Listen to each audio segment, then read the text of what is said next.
don't you question, just obey. Groove with us and fade away.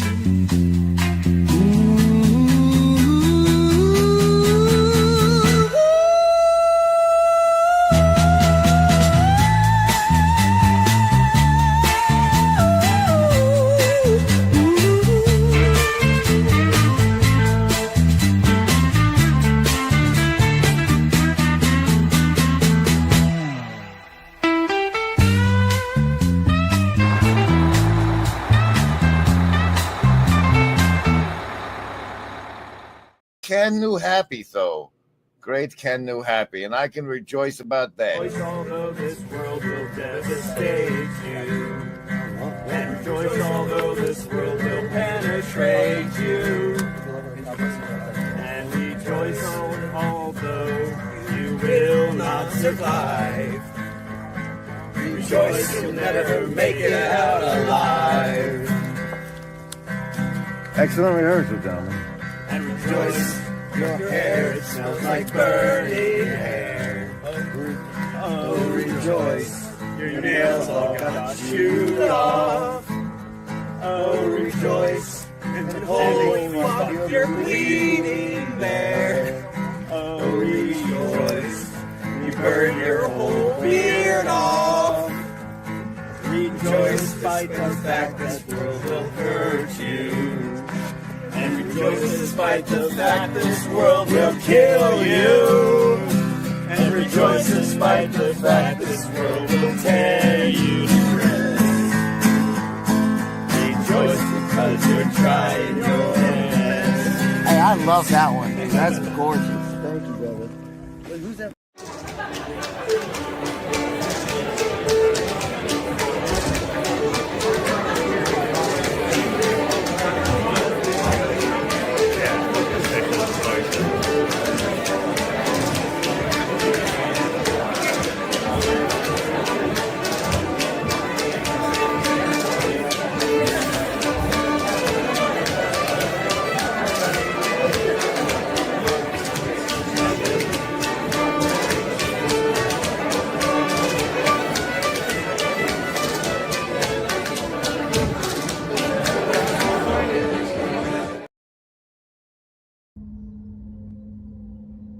What is this? Long before San Antonio Sartori was formed within his mother's womb, his destruction was predestined. A vessel of wrath created for destruction shall meet its fate in a collision with the vessel of God's holy vengeance.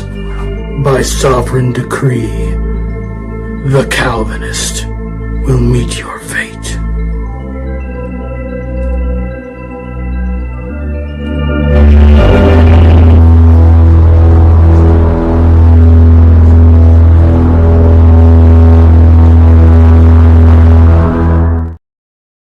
Also in today's community report, Clara, our resident sociologist, had some relevant things to say to the world.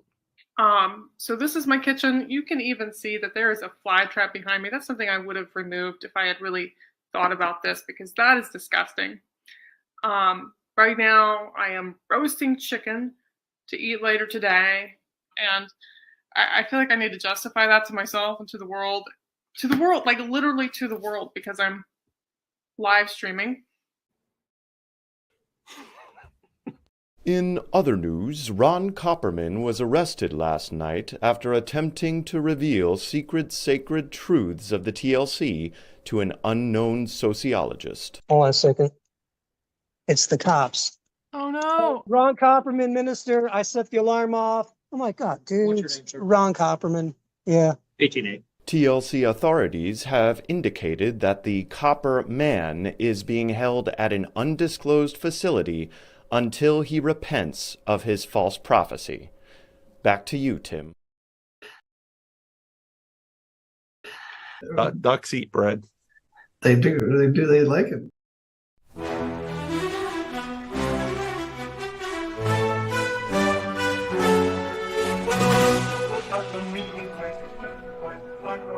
Not for other vices, if Jesus Christ is right, oh, if we're all saved. From my perspective, our propositions participate procedurally, running in circles, remembering body, we're in the age of decay. Symbolically speaking, the reapers are reaping, the dam of records are whispering sweetly, we're all NPCs in the belly of the beast.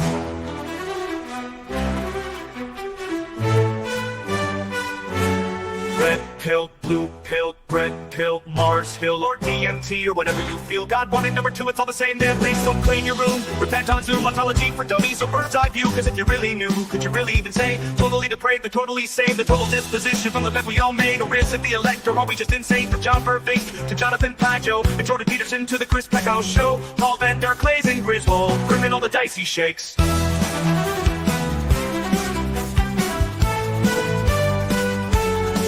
This estuary ditty is a little bit cringy. Ain't quite the U-shaped or the hero's journey. All the NPCs in the flood, treading water to watch you save the day with a bunch of chitter chatter. From the orthobros to the Catholic Joes, or atheistic Joes, to Protestant folks, the Joe Schmoes and Jewish Jacobs, and everything in between. So love the Lord your God with all your heart and soul, with all your mind and your fingers and toes, all your neighbors too, as if they were your own. So love the Lord your God with all your heart and soul, with all your mind and your fingers and toes, all your neighbors too, as if they were your own.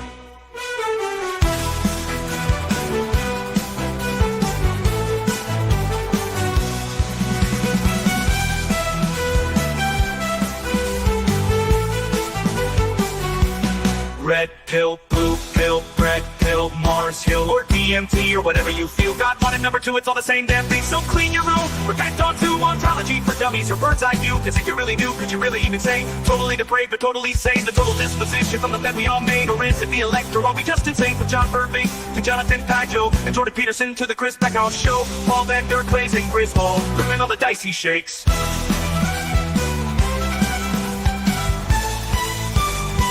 This estuary ditty is a little bit cringy. Ain't quite the U-shaped or the hero's journey. All the NPCs in the flood, treading water to watch you save the day with a bunch of chitter chatter. From the orthobros to the Catholic Joes, or atheistic Joes, to Protestant folks, the Joe Schmoes and Jewish Jacobs, and everything in between.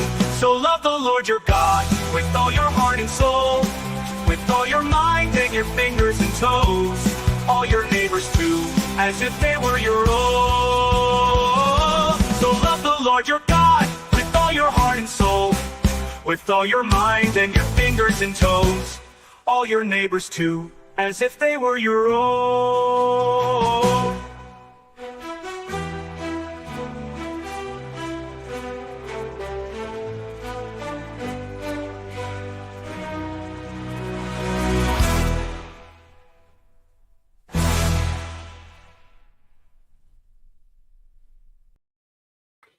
Good morning. It is good to see all of you in the hive mind.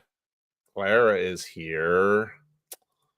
It always feels like romper room when I do this, but it is so much fun to have you just chime in the hive mind and let your presence be known. We are here this morning on Friday morning in California, Friday afternoon on the East Coast, evening in Europe, and we have a full slate of regulars and newbies here in the Friday Estuary Conversation. Most of you know how this works. We do this every Friday, and I'm just going to bring him in. I'm going to bring in. There she is. Hi, Paul. Cassidy. How are you, Cassidy? Yeah, I'm good. Good. Busy, but good. It's still light in the Netherlands, huh? I know. Thank God. In the winter, it's like by 5 o'clock, it's pitch black. And you're just like, it's awful. It's worse than the rain. But anyways. All right. Any introduction you need to give or want to give, Cassidy? Yeah, I don't know. I mean, I've been around your channel quite often. Original rando. Originally American, but I live in the Netherlands with my husband, and 1.5-year-old daughter, one on the way. So that's basically it. I'm sure most people know me or have seen me. And if you don't, you can find lots of stuff in the little corner to catch up. All right. All right. Next, I'm going to bring in Jeremy. Jeremy has been on. Now, this is your second time on for Friday Randos. And thank you, Jeremy, for signing up again. Oh, and I can't hear you. Yeah. Yeah. You think I would have learned from the last time, but no. It's the story of my life. It's taken me a long time to learn a couple of lessons. I'm not an original rando, an original lurker. I'm busy trying to end that phase of my little corner. All right. Journey. And Jeremy Yeah. made it out to the Estuary meeting at the Van Oss house. Yeah, you gotta, if you're in the Netherlands, boy, those Van Osses, they're an amazing group. So thank you, Jeremy. But clearly from your accent, you're not born and raised in the Netherlands. No, niet geboren, getogen. I'm an Irishman. So living in The Hague at the moment. All right. All right. Thank you. All right. Well, let's bring in Sam Ewing, who's a regular around here. Now, Sam, your channel doesn't have your name. What's your channel called? From Whom All Blessings Flow. Okay, From Whom All Blessings Flow, and you can find that. You can find Sam often in the comments, and you can find him on his channel. Sam works in taxes, and so after April 15, now you get to breathe a little, huh? Absolutely, I get to hang out with all of you lovely people here and talk about God knows what. and Sam is an American. You don't have to tell us what state you live in, but what part of the country, Sam? The Great Lakes region in Michigan. So yes, Southeast Michigan. So not the Dutch side for anyone who's curious. Not the Dutch side. Not the Dutch side. All right. And another returnee, Roy. Thank you so much for coming back on again, Roy. Hey, Paul. Well, ever since I started watching you and admiring you, now I'm like Jer, trying to emerge from lurkerhood. Okay. All right. And Roy was on. Now, in case you want to know how to get on this thing, usually sometime around Wednesday or Thursday, I look at my schedule and say, yeah, I have a couple hours on Friday to do a live stream. And so then I will drop a sign-up sheet into I'll usually do it on this. YouTube has this little messaging thing in YouTube that isn't very obvious. And so I'll put a link to it there, and I put it in the members section. So if you want to get on this thing, you kind of have to be a member. And I know $3, even, you can jump on and get a free membership or be a member and drop off it. I won't be upset if you drop your membership, but I do that just to sort of keep a little bit of trollishness at bay from the internet. So the member section is just a little estuarial. And sadly, Christian Baxter had signed up, but then he sent me a message last night and said, I got to work, so I can't be there. So we had to scramble to bring in someone. And I wondered who could possibly replace Christian Baxter, former hot girl of the corner who really came on strong, has his own channel, went to ARC, went to Ireland, did all of that stuff. But I wish I really had a VNA Worldwide Wrestling promo for this guy, because after 40 days of Lenten rest, he had burst back onto the VNA scene with so much power and so much Billy Crudup mustache, big energy. He is the one, the only Luke Thompson. There he is. So thank you, Luke, for being willing to fill in for our own Christian Baxter. And I don't know if you need much introduction, Luke. Yeah, I don't know. I don't know that it would help if I did introduce myself. No. Luke has already just come on yesterday's. I took a clip from yesterday's Luke. We need a special name for the morning Luke stream. MJ calls it the PVK. What did he call it? The PVK morning energy drink, something like that. Yeah.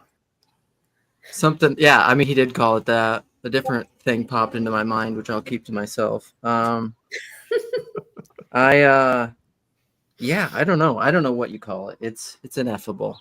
Well, I love your morning live streams, Luke. I love how you start giving us your little mental meanderings at first, because wherever the Luke brain is going, and then people come flooding in and the conversation goes who knows where. I think I really missed it during Lent, so I'm really happy that you're back. So I'm happy to be back. It's hard to replace this little corner, Yeah.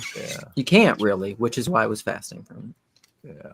All right, so let's begin the process, and everybody here knows how it's played. First, we introduce, which we've just done. Then we pitch an idea to the group, and then we point it to an idea that somebody else has pitched, and then we play. We go on and talk about it. Cassidy, do you have a pitch for us this morning? Yeah.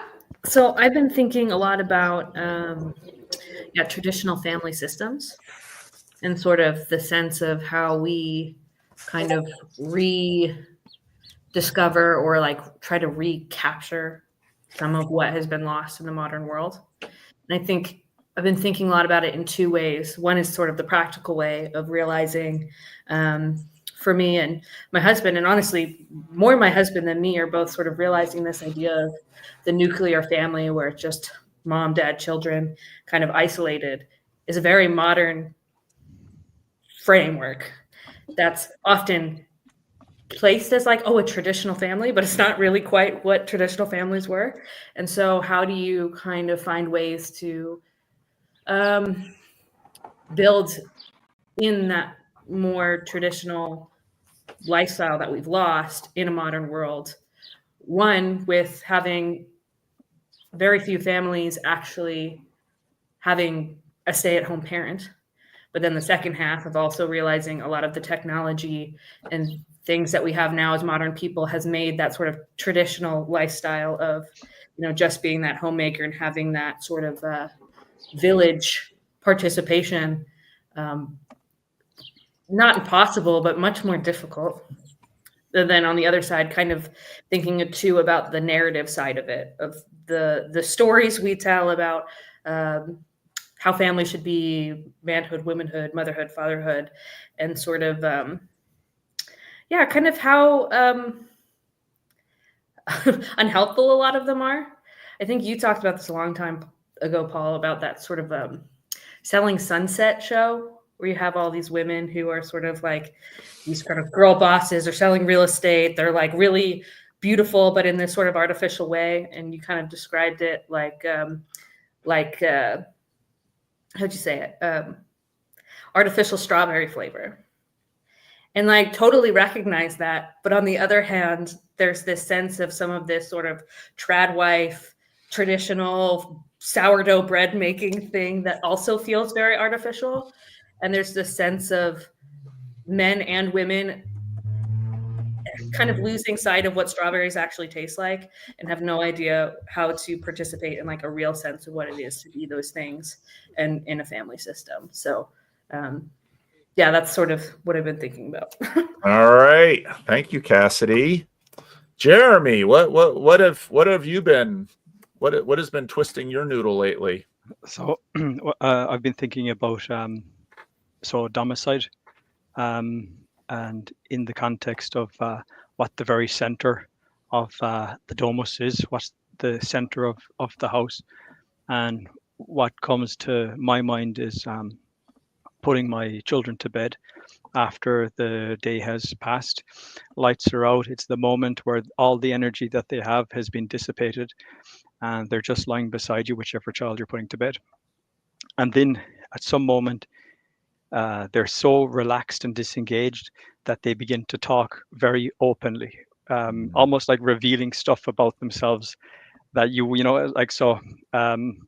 anybody who has kids will recognize what did you do today in school? Nothing.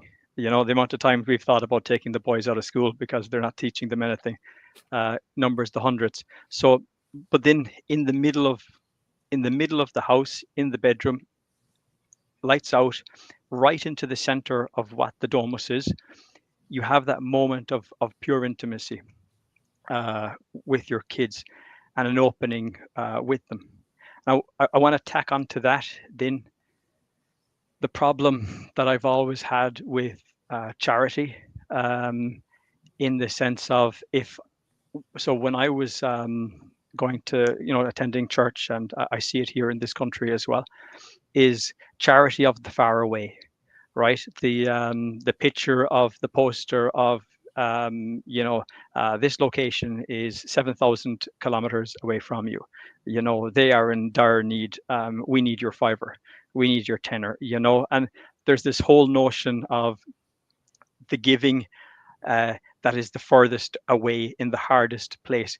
And for me, this kind of begs a problem, because I look at various texts and I think of, the poor will always be with us. And I think of various, like a Buddhist text I was reading, the Shantideva, a while ago, and it had the notion in it that, look, you can't hot swap out suffering, right? There's suffering, there's you and the suffering of others. And, and the way to happiness is the taking on of the suffering of others. It's not like you take on the suffering of others, but don't pick those schmucks over there, right? Look around, cast your eye, find those people who are suffering the most, all right? Or, contribute using your dollar to help those furthest away. It's just simply take the suffering and then do something with it. So what I kind of think is there's a connection between the two, between the loss of these kind of intimate spaces and between the idea of giving your money and just simply taking action by firing your fiver at the problem. Whereas I've always felt that somewhat similar to this, I'm going to wrap it up, somewhat similar to this, right? I could learn to participate by watching Paul, Cassidy, Luke, Roy, Sam, and another person, or I could participate, right? The immediate, this kind of ordo amoris, but also this ordo of action, right? This execute first in the place you're closest to. So that means maybe the better way of me giving charity is to give charity in action, in word, in thought, in willing to do something, as opposed to just firing out an envelope, wrapping my hand and walking away. Okay. All right. Thank you, Jeremy. Sam, what pitch you? Well, I've also had family life on my mind. My wife is about 9 weeks pregnant with our first child, and we announced that to family last week, so that's exciting. In terms of, I guess, maybe TLC things, I've been thinking about the papacy. Ross Stothat, he had an excellent podcast yesterday with Father James Martin, and I don't know, I guess you listen to it, and as someone who isn't Catholic, you could be kind of cynical, and I'm not sure if maybe it's just my perception because I was a little bit younger and I wasn't following it as closely, but the John Paul II papacy, seems to have been something that was a little bit more unifying, but both the papacies of Benedict and Francis, I mean, you look at them and you can be cynical, like I was saying, and think like, oh, really? This is a form of unity in the church. But I mean, the truth is, though, that if being a Christian means anything, it means submitting. And it means submitting first to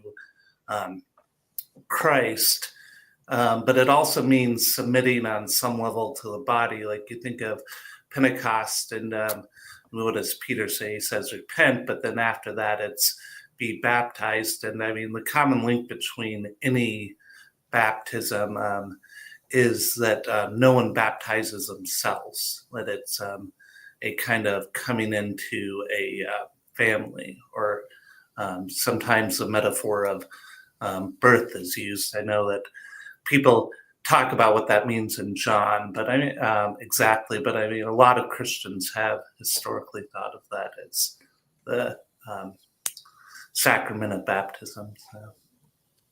Okay. All right. Thank you, Sam. Roy, what would you like to place on the table? All right. So I was at a meetup the other day, and the guy who runs the meetup shared with the group the misery that he experiences in the aftermath of large family gatherings, because there's a nasty participant in those gatherings. And so he was struggling with the aftermath of the nastiness. And I followed up by telling him a tactic I use to deal with similar circumstances. Although I am ambivalent about the tool, and I'm curious what this estuary would teach me about using pity to prevent the angst that can come when you're subjected to nastiness that you're not in a position to deal with. That's my pitch for the whole phenomenon of pity. When is it appropriate, if ever? When is it not appropriate? Okay. Very interesting. Luke, you didn't have a live stream this morning. Do you have something on your mind that you need to get off your chest? Oh, there's always things. Sometimes I need the live stream though to realize what they are, even in myself. But I'm inclined. I already see a weave going on with a lot of things. My brief. I won't do it. I will control myself. I like the pity one, but cultivating spaces that foster healthy persons. Okay. All right. I will pass myself. I'm just about to do exactly what I left at Luke for doing. I've been thinking a lot about authority. But I think my pitch is an hour and 45 minutes already posted this morning, so I'll leave it there because that's what I'm still sort of churning on. So let's get to our pointing round. Cassidy, what did someone else say that caught your salience, landscaper? I mean, there were a lot of things, but I think the thing that stuck out to me the most was sort of what Jer was saying at the end about, taking action on what's in front of you, and how that helps us to build home. I think there's a lot in there that is very interesting. All right. Jeremy, what did you hear that sort of caught your interest? I think Roy's one is the most immediate to the real world and to potentially useful to people in whatever way we can eke something out in that regards. So I would pick Roy. All right. Sam, what did you hear that caught your interest?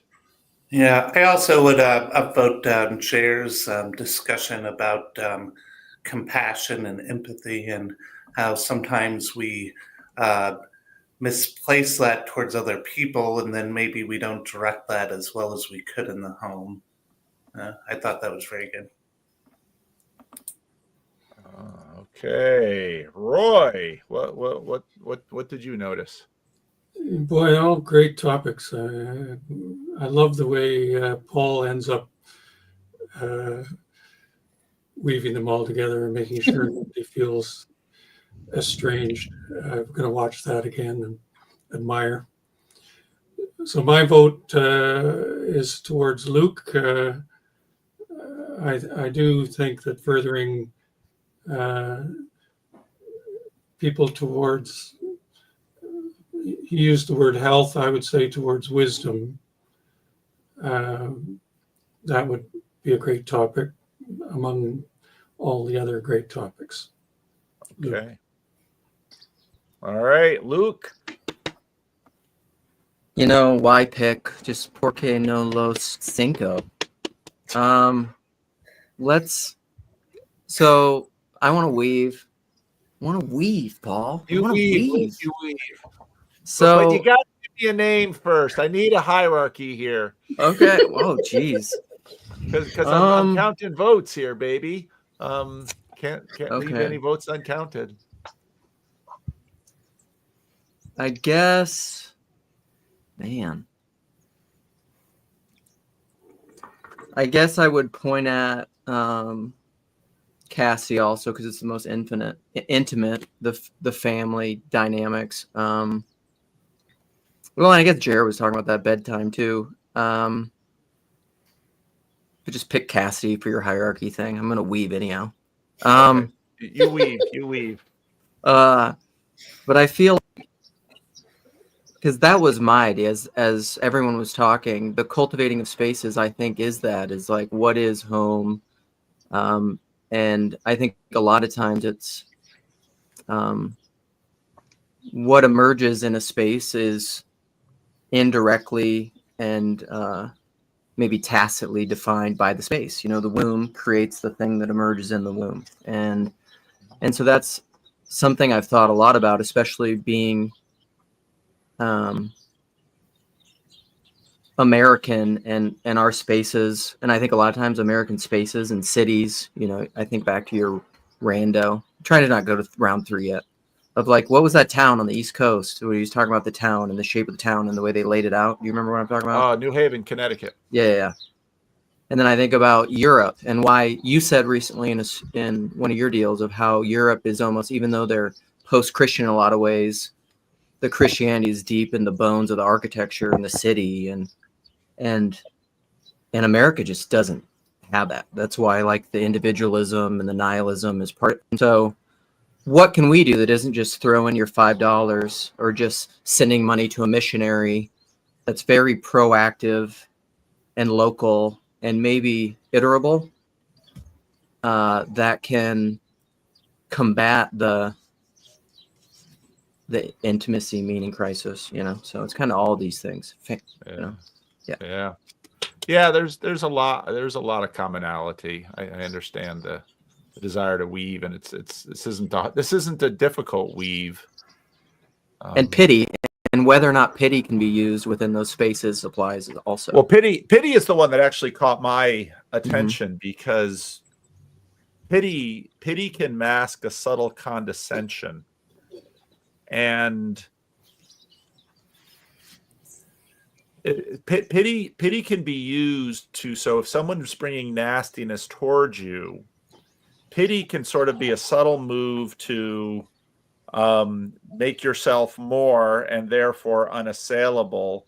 And what I loved about all of the family, all of the family commonality in so many of these topics today, you know, especially what sort of Jeremy was pointing at, is there's a similar dodge in playing the suffering hierarchy and say, well, I can ignore the domus at home by sending the $5 and throwing all of my attention to starving children in some far off land. And I listened to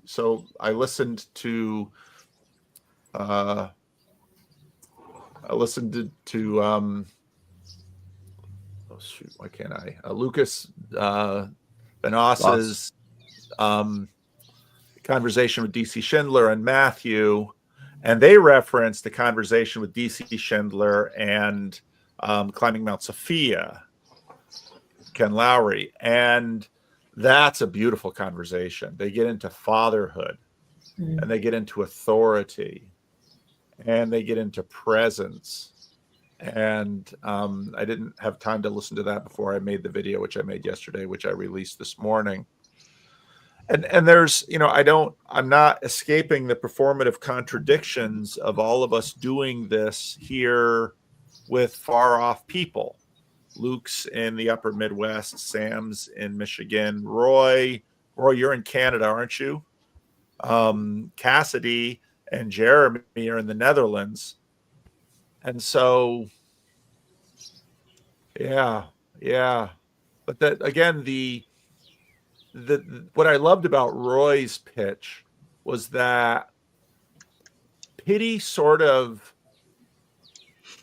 employs the sacrality in our culture of empathy, but can be used to mask a separation and even a looking down upon the nasty family member. And That's what my wife tells me when I recommend that tactic to her. She says that's too uppity for her. She want to put herself above the person who's routinely finds the way to trigger her. Yeah.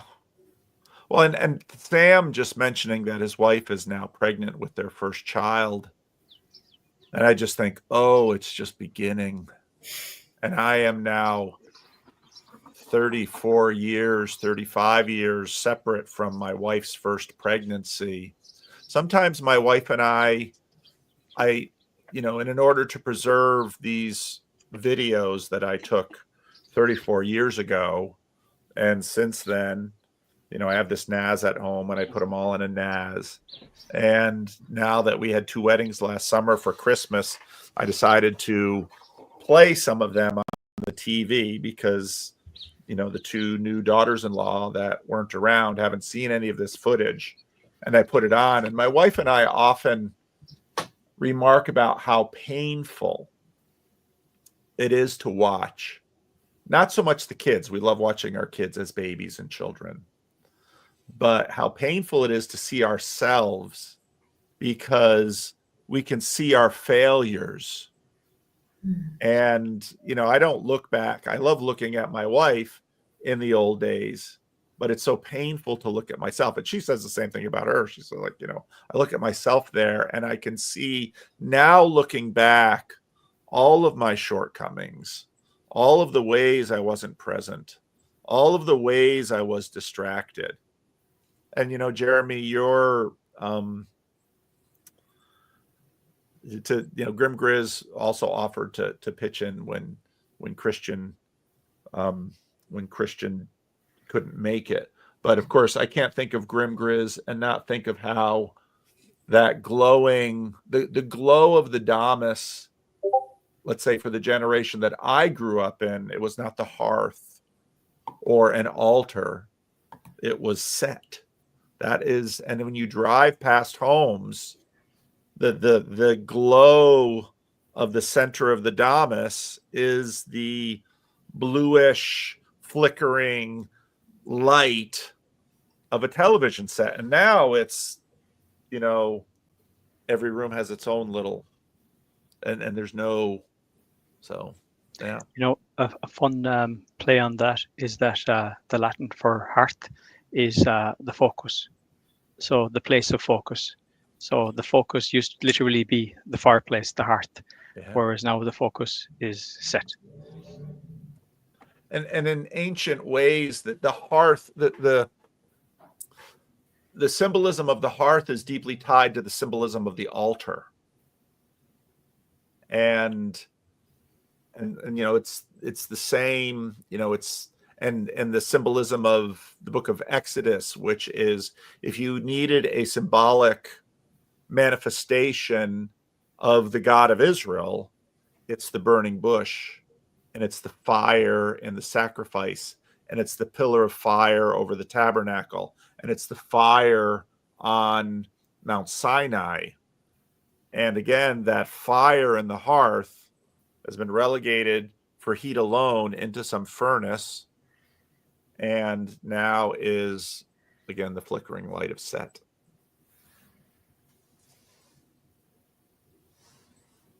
And playing with that, I saw a lot of I was looking up something about home is where the hearth is. You know, it used to be home where the hearth is, with the TH at the end. But when I started to look for that, I saw so many posters and images of home is where the heart is. You know, the jump of the central place to the place of ultimate love, so to say, right? And it's just a linguistic drop, right? But I think it was revealing of why the hearth is like a centering place, why the home fireplace was a centering place of everybody presence, attention, and from that giving of attention to one thing, something could emanate or arise from it, right? Conversation could happen in the silence of staring at the fire. Conversation can't happen in the drowned out presence of the mighty God set. Yeah. Well, and you mentioned, and it was such an evocative image, my youngest. He especially when you'd put him to bed, you might be in there for an hour, because even as you know, once he sort of gained speech, he'd have a lot to say when you put him to bed, and you just listen to him, and he'd just chatter, and you know, and I just, you know, it's like we got 5 kids. You know, I just, you know, the oldest ones put themselves to bed, but we had to make sure that the teeth were brushed and the chores were done. And, you know, and then, so by the time you put, you know, this last one to bed and he's talking to you for an hour after you've been working all day, it's like, but now looking back, where I remember the last time he climbed into bed with us when he was a little boy, because he climbed into bed and he was, I don't know, maybe 3 or 4. And I thought to myself, this might be the last time. And it was. And so on one hand, it's nice not to have elbows, and you'll get used to this, Sam, elbows and knees, and every now and then a wet spot in the bed with you. Or the smell of vomit because, you know, they threw up. And so, you know, I mean, all of this stuff. So it's nice when you're a parent, okay, I can get a night's sleep. But there's also something about that intimacy and that warm little sleeping person that, yeah. Yeah, I'm definitely thinking about submission, and yeah, part of what we've been doing on my channel is reading The Cost of Discipleship, and I was looking at Ephesians and Ephesians 5, and how it seems to link together the idea of submission to the body to submission in family, and yeah, you talk about kids, and sometimes I make this joke, actually. I hate comparing dogs to kids, but I can't help but think, does my dog, does Maddie, does she think that she owns me? I mean, she's not picking up my poop, I'm just saying. And so there's a way in which you have hierarchies, and you, even though you're higher in the hierarchy, you might also be in a position of submission and servitude too. Well, you know, Sam, if you take a dump in the backyard, your dog might clean it up if you wouldn't want her licking your face. That's all I'm saying. Wow, that's quite an image, Paul. Dogs being dogs. Oh my gosh, yeah, that's true. Steep slope. Okay. I actually could tell you stories about that, but I don't want to sidewind the. All right, I'm sorry. The live stream, yeah. Poor impulse control. No, you're fine. Yeah, I actually do, like I said, have a pretty good story about something like that, but I don't want to get into it now. Okay, well, I'll break in with a grandpa story. So I've been blessed through my daughter with 4 grandkids, and the oldest graduated from high school last June. And I had celebrated the childhood of my daughter and then my son by composing a video PowerPoint for each of them. And so I offered and was granted the privilege of composing a similar celebration for the first of my grandchildren to graduate from high school. And of course, the long story short is that we managed to get them to cry at the end. So Grandpa feels super proud that we captured those 18 years successfully.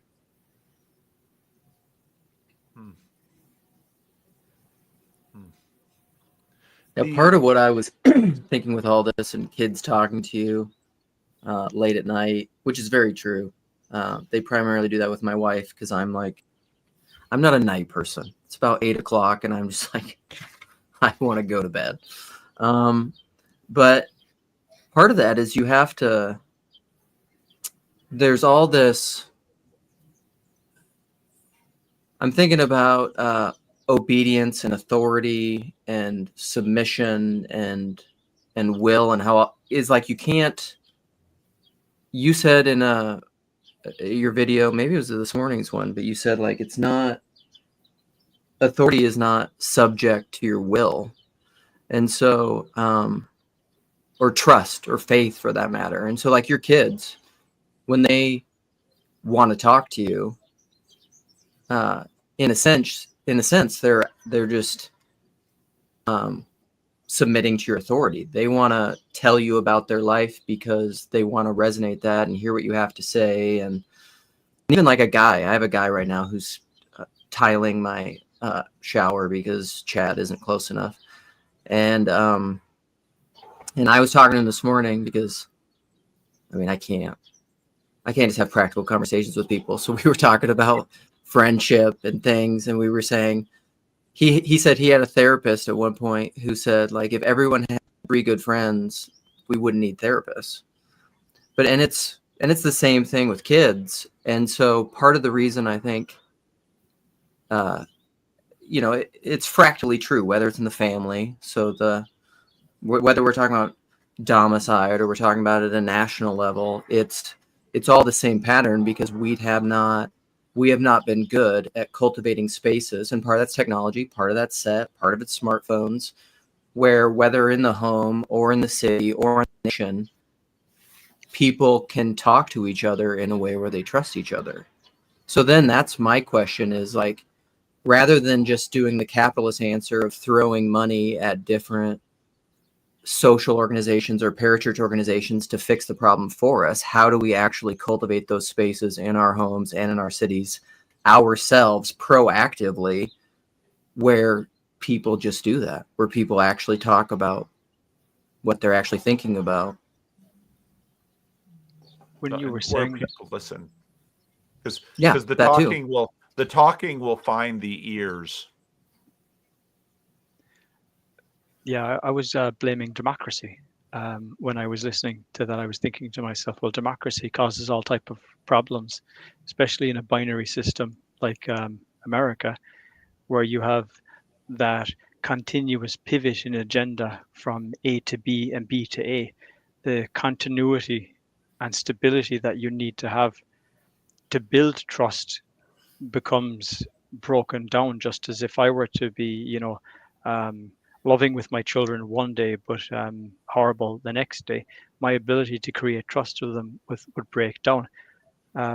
So there may be democracy to an extent. I'm not arguing for non-democracy, right? But maybe that kind of, making your pitch versus doing your listening, right? You need to have that common base of trust. But what happens when you have a system that's so polarizing that it's pushing against each other, creating a dynamic where the trust, like, is there a level of trust within the American polity at the moment between the two factions?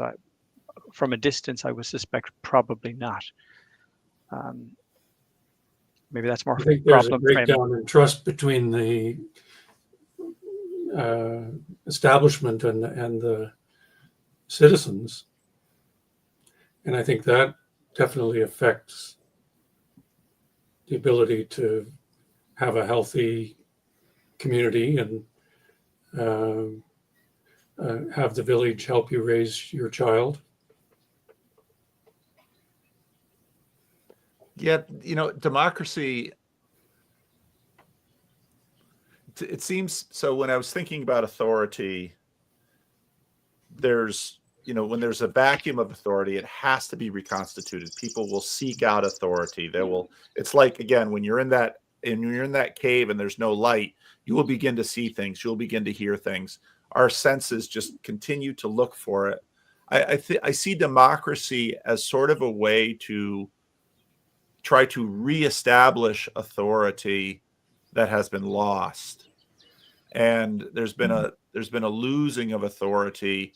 It isn't the losing of authority isn't just, let's say, the Protestant Reformation or something like that. When Christianity supplants the Roman Empire, it's because there was a collapse of authority of the Caesars, of the authority of the ancient gods, and Christianity sort of emerges as this new authority. And we've had just a series of collapsing and attempted replacings. And what you said, Jeremy, again, that DC Schindler, Ken Lowry video, authority is an interesting sort of pass-through thing that DC Schindler was talking about. And authority is something that's recognized. And I think part of what happens with democracy is people look around and individuals pitch themselves, or parties pitch themselves as saying, you can trust us, you can trust us. So then it's like, all right, well, we'll give you the keys for a short amount of time and we'll see how you do. Democracy seems to be a way to avoid bloodier, more costly revolutions by having little mini regularly scheduled ones. But you're right in that I made a political comment on Twitter to a video where Elizabeth Warren is trying to explain how, well, yeah, we supported Biden for re-election, even though kind of everybody saw that he had suffered a significant decline. And I said in the tweet, I said, unless the Democrats sort of come clean on this, nobody's going to trust them. But we've sort of had a race to the bottom in terms of trust between the parties. And again, I think authority is a larger arena in which trust happens. And as that Vervaeke clip with parents, children, if the parents are at least a decent level, children trust their parents.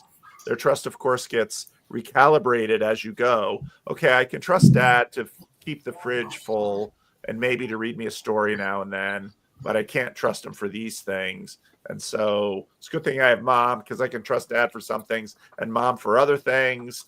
But that authority is again, it's climate level, not weather level, and it's durable, but it can collapse. And when it collapses, that's when you have the domicide, and that's when people go out scrambling for whatever they become authority scavengers. I wonder if it puts this sense of having more wisdom or responsibility in choosing authority versus accepting authority, the responsibility of the authority thrust upon you. Like monarchies, right? It's like they have this responsibility thrust upon them, and there's this like social pressure and whatever. But in America, you have this sense of like, well, we get to choose, and that's better. And so there's the sense, even with George Washington, he chose to step down and resign from authority. So the sense that we have this capacity to do that, and then that is therefore a better path. I don't know. I think maybe it sometimes makes us more willing to outsource responsibility thrust upon us. Now, I don't know. I just think about this in the sense of like motherhood, right? It's the most intimate participation you can have with a human being. And it's something you can't really know till you go through it, but you literally grow a person inside you. The things that you consume, the things that you do while they're growing, even when you don't feel them or notice them, is already informing them about whether you're a safe, trustworthy person. And then when they're born, there is all of this trust built in of your smell, your heartbeat, all of these biological things that have built having this person live in you for 9 to 10 months. And there's this weird, it's this weird thing where I'm a month away from having my second child.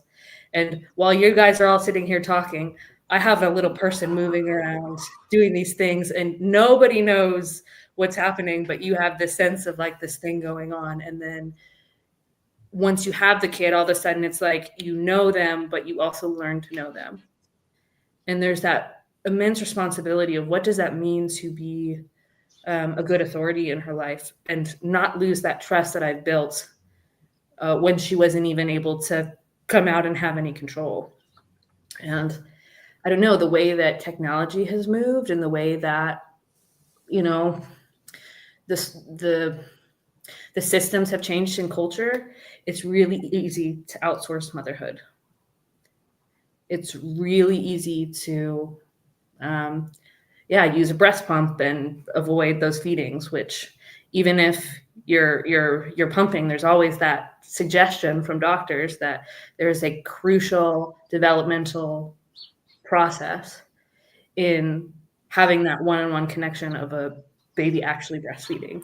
And yet, due to convenience of what it looks like to need a 2-person income to support a lifestyle, how easy is it to kind of outsource that and only use bottles and these things? And it's understandable. I don't make a judgment of it, but like as someone who's having to make those decisions as I go, it's sort of like, wow, those little decisions where we decide to take our authority and outsource that to someone else have these little ripple effects that I don't think we'll even know until 50 years from now.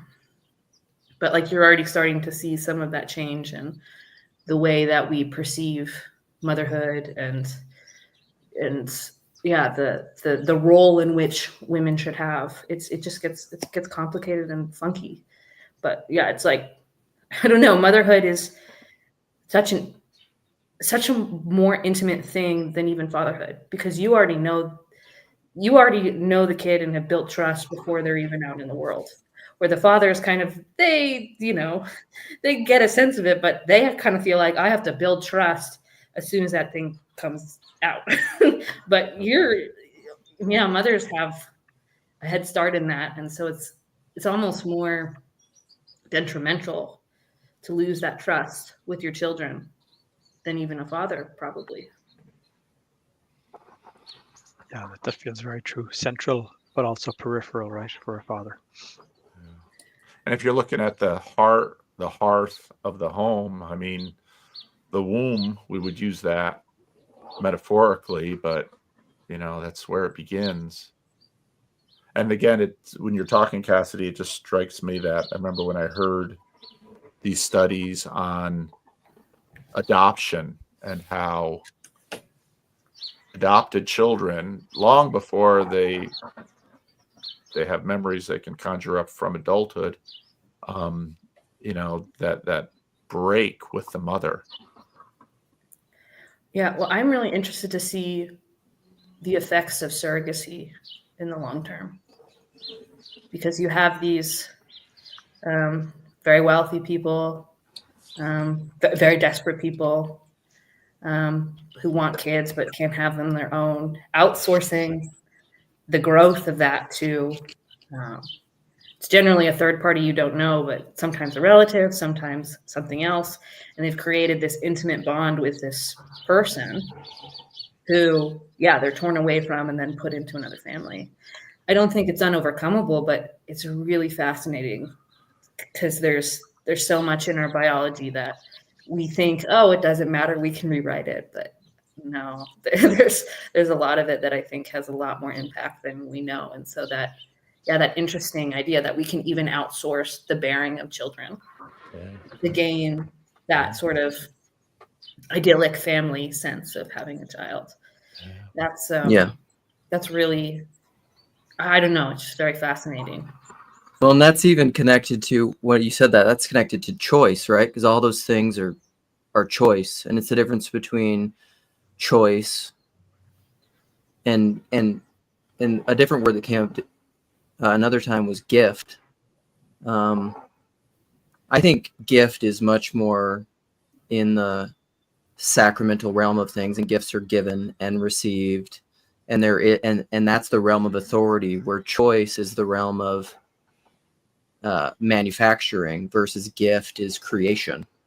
And like there are these two different worlds. And so like I mean, I've spoken about this a lot, but even all those things, it's not like they're unovercomable or that God isn't present there, because I think God is everywhere present, filling all things. And so like you're gonna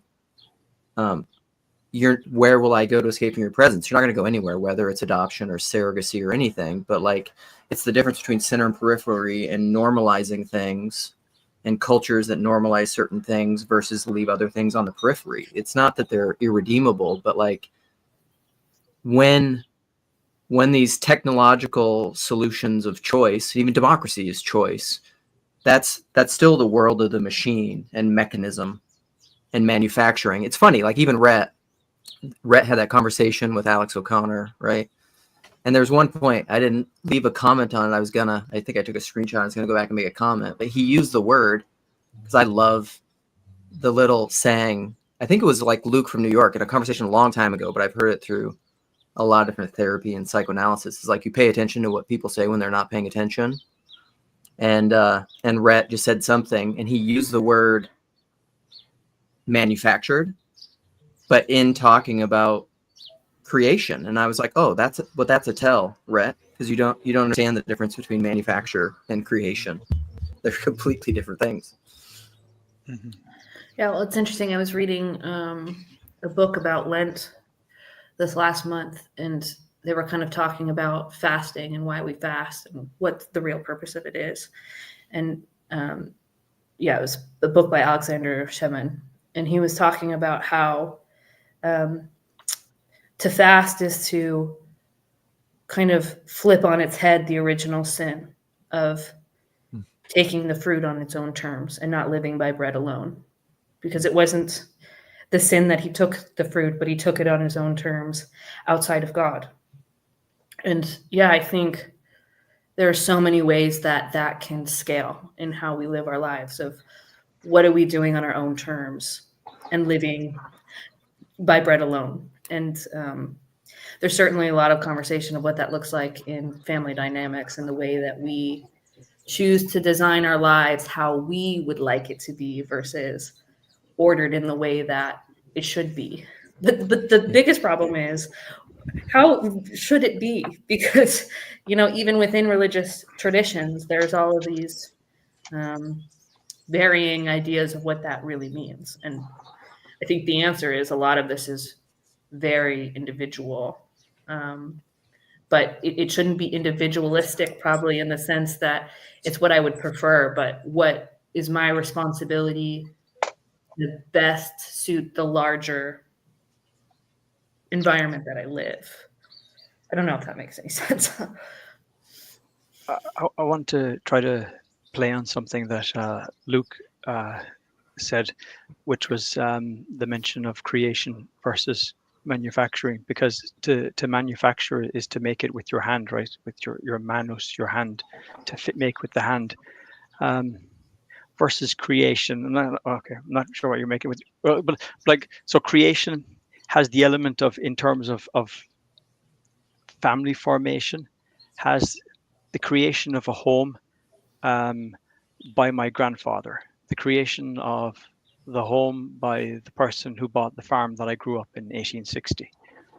The tending and creating and transforming of those fields, the taking of stones out every year for 100 and X number of years to transform them into ever more fertile fields, the digging of ditches. Where does manufacturing transform into creation? Because if you're making it by your hand and it's the sense of it's for immediate use value, then it conflicts with the notion of the domus being that time, that thing which goes back in time to your ancestors, and which is the gift which you will give to those who are going to come after you. And to try to tie it in there with your question, Cassidy, I suppose one of the challenges for surrogacy and that I do believe can be overcome, and the challenges for being a mother is you're not manufacturing in the certain sense. You're creating because you're seeking to put forward something which will be a gift to the generations further to you. It becomes a home that will be created in grandchildren, and in great grandchildren. So just as the farm was transformed from 1860 to whatever, so too by the act of creation, you create a type of domus. So is the difference between creation and manufacturing that sense of trust in a wider plan and a total giving and leaving go? Well, it's interesting too with children, because I think there's a good argument to say that we actually have very little power in the creation of new human beings. We can be open to the facilitation of that creation, but ask any barren woman, they'll tell you very clearly, I have no control on whether I create a human being. I just allow myself to be open to that path. And yeah, I don't know, it's a really humbling, it's a really humbling realization to have, especially when, pregnancy and children come very easy, where it's like, I can't take credit for any of this, but there's this sense of like, I've opened myself up to some higher thing that will allow new life to come in and be a participant in that. And I've been gifted that. What do I then do? Like, how do I take that responsibility? What do I do with that? Okay, I want to pick up on that theme and move to the issues for the other gender. Not that you're outnumbered here, Cassidy, or anything. Clearly not. And it is an echo of Paul's shame at viewing the new father, Paul. And, I hadn't experienced that particular source of shame by viewing, myself in photos and videos or whatever. But definitely the acute knowledge of imperfection, where the only model you've had of how to be a dad is your dad initially. I guess there's other role models, but you don't realize what a dramatic shift it is from breaking away from a dad to becoming one. And I've repeated this many times, and you get to hear it, I think, for the first time. When they subjected me to prenatal courses, they taught me absolutely useless information. And what I desperately needed and didn't get until much later, way too late, was, okay, Dad, hardest part of being a good dad is co-parenting. Co-parenting? What the hell is that? Did that happen ever? Does anybody do that? What's that all about? Boy, did I need that. And boy, did I not have it. And the collateral damage on my children for me learning the necessity of co-parenting the hard way. How do I ever get over that? I mean, if you're comfortable, can you go in some more detail of what you mean by that, sort of the shift that you've had to make from sort of this idea of like parenting on your own to that co-parenting?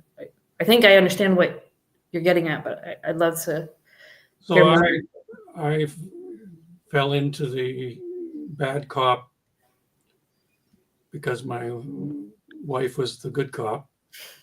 And so I'd arrive back from my work day and judge the domicile and seek to tune it up and not consult who, had her own valid opinion about the condition of the domicile and the condition of the bad cop and all that. So it took my daughter's rebellious teen years to wake me up to the absence of co-parenting.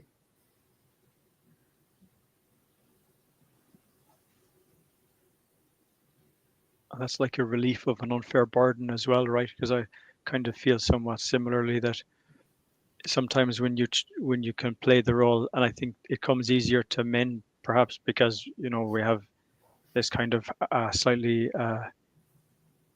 harder edge, right? Or we're willing to be a bit stricter, or willing to be a bit harder, right? And you have to kind of ensure that you don't have that misbalance, right? But you also want to allow that nurturing, safe space that the mother represents to be perhaps protected or secured as a place of refuge for the kid, so that you can burn yourself and be the asshole, so to say. But it's important that for the stability of the family that the mother have a kind of a, and it can be personality preference as well.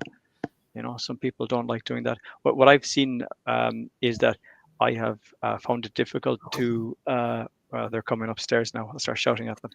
Like, shut up, Gav! Shut up, kids. But, I'm such a loving dad. Turn the thing off! A second, shut the fuck up. But sorry. All right, steady on. So it's like if you have a very difficult day, your ability to judge where you're being a careful corrector versus simply hitting the heavy bag a bit hard, right? Where's the fine line? That's a tough one, right? And I have seen that my oldest, if I cross the line, has now enough verbal skill to be able to explain to me and to correct me, so that if I'm listening carefully enough, that I can go, oh yeah, I fucked up, right? And in that sense, that's the win, right? So even if I have messed up a bit, the fact that he has the ability at a young age to be able to pull me up and to, that's a positive, right? So maybe that. Yeah, I often say my daughter was my greatest teacher. Well, I mean, I'm not actively fathering now in the way I will be in about 7 months from now, but I think of any kind of authority, whether it's a teacher or a pastor or a boss, and the ones that are constantly always on your neck about everything, you kind of have a way of tuning them out. Whereas if you really trust someone and you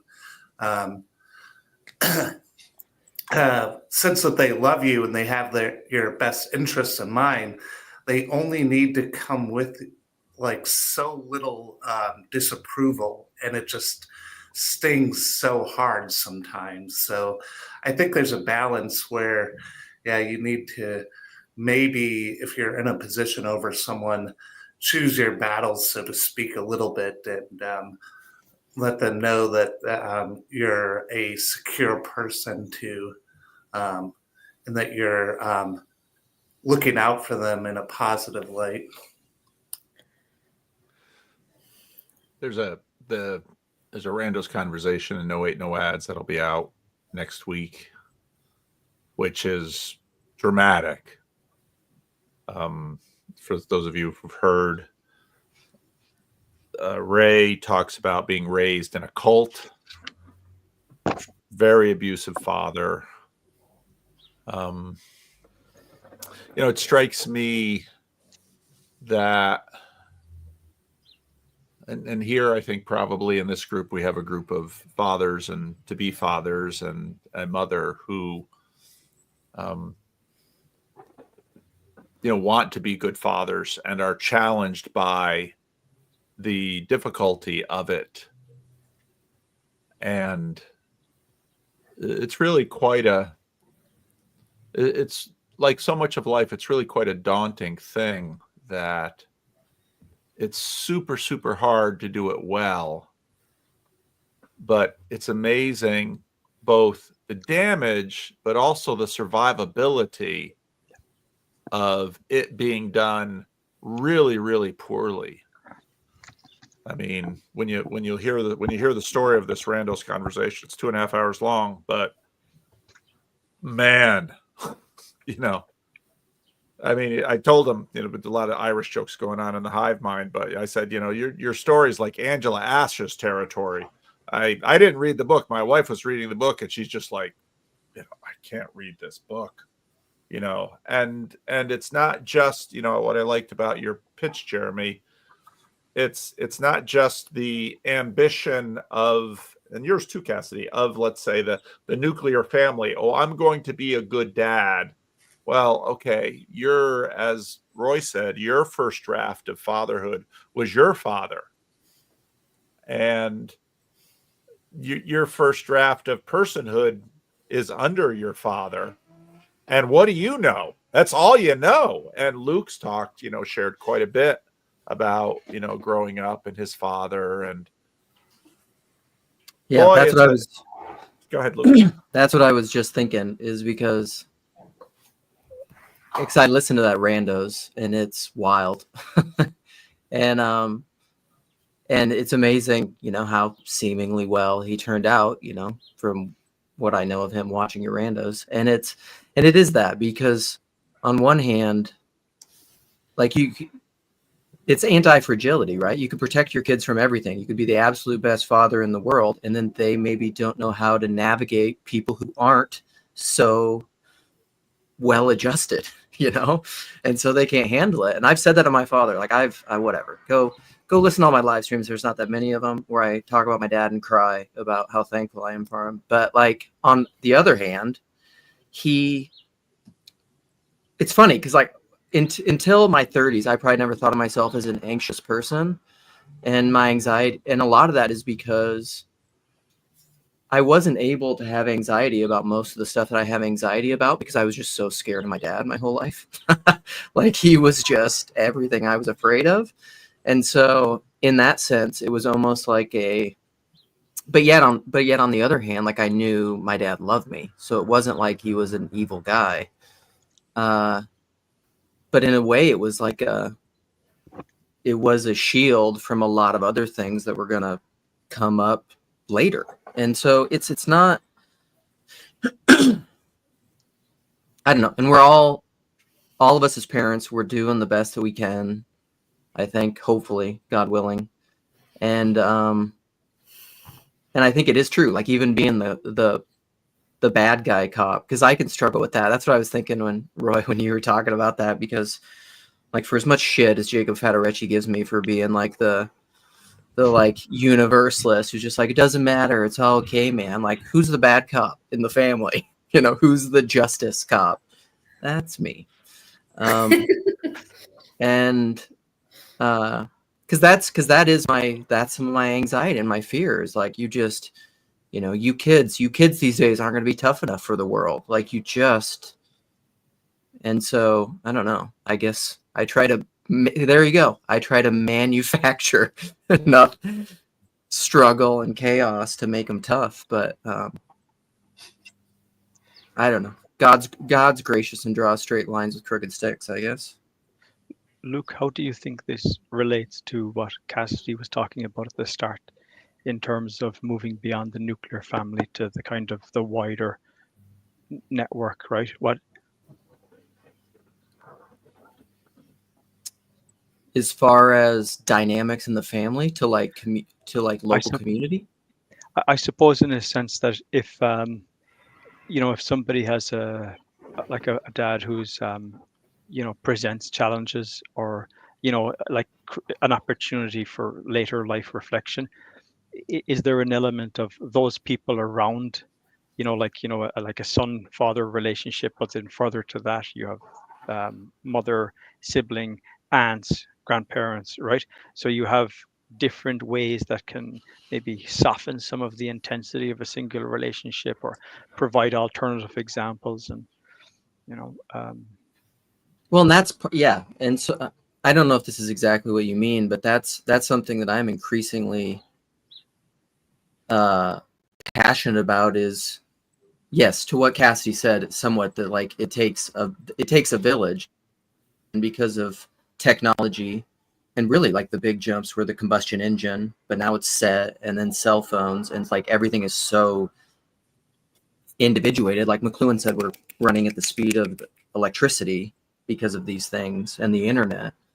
That how do we now wisely cultivate, and how do we, it's almost like I think of the idea of planting trees under which the shade you will never sit. How do we do that? Not with, sure, maybe it's just trees, but what are the, in a way, I think that's what TLC honestly is. Like, if it's almost like, I think trampling down death by death, we just came away from Easter, and like the internet and YouTube and all these things that are creating so many bad things, you think of iGeneration and suicidality rates and all of that. And like, okay, well, we'll just go into there and we'll create a space where people can actually speak and say what they want. And then how do we do that locally? Because I am often envious because I live in Minneapolis. Neither my wife or I are from here. And we have, and sometimes I will meet people, and we have friends of people who grew up in Minnesota, grew up in the city. They have all those networks. They have grandparents. They have people around, and it's nice, And then so how do you? Can you?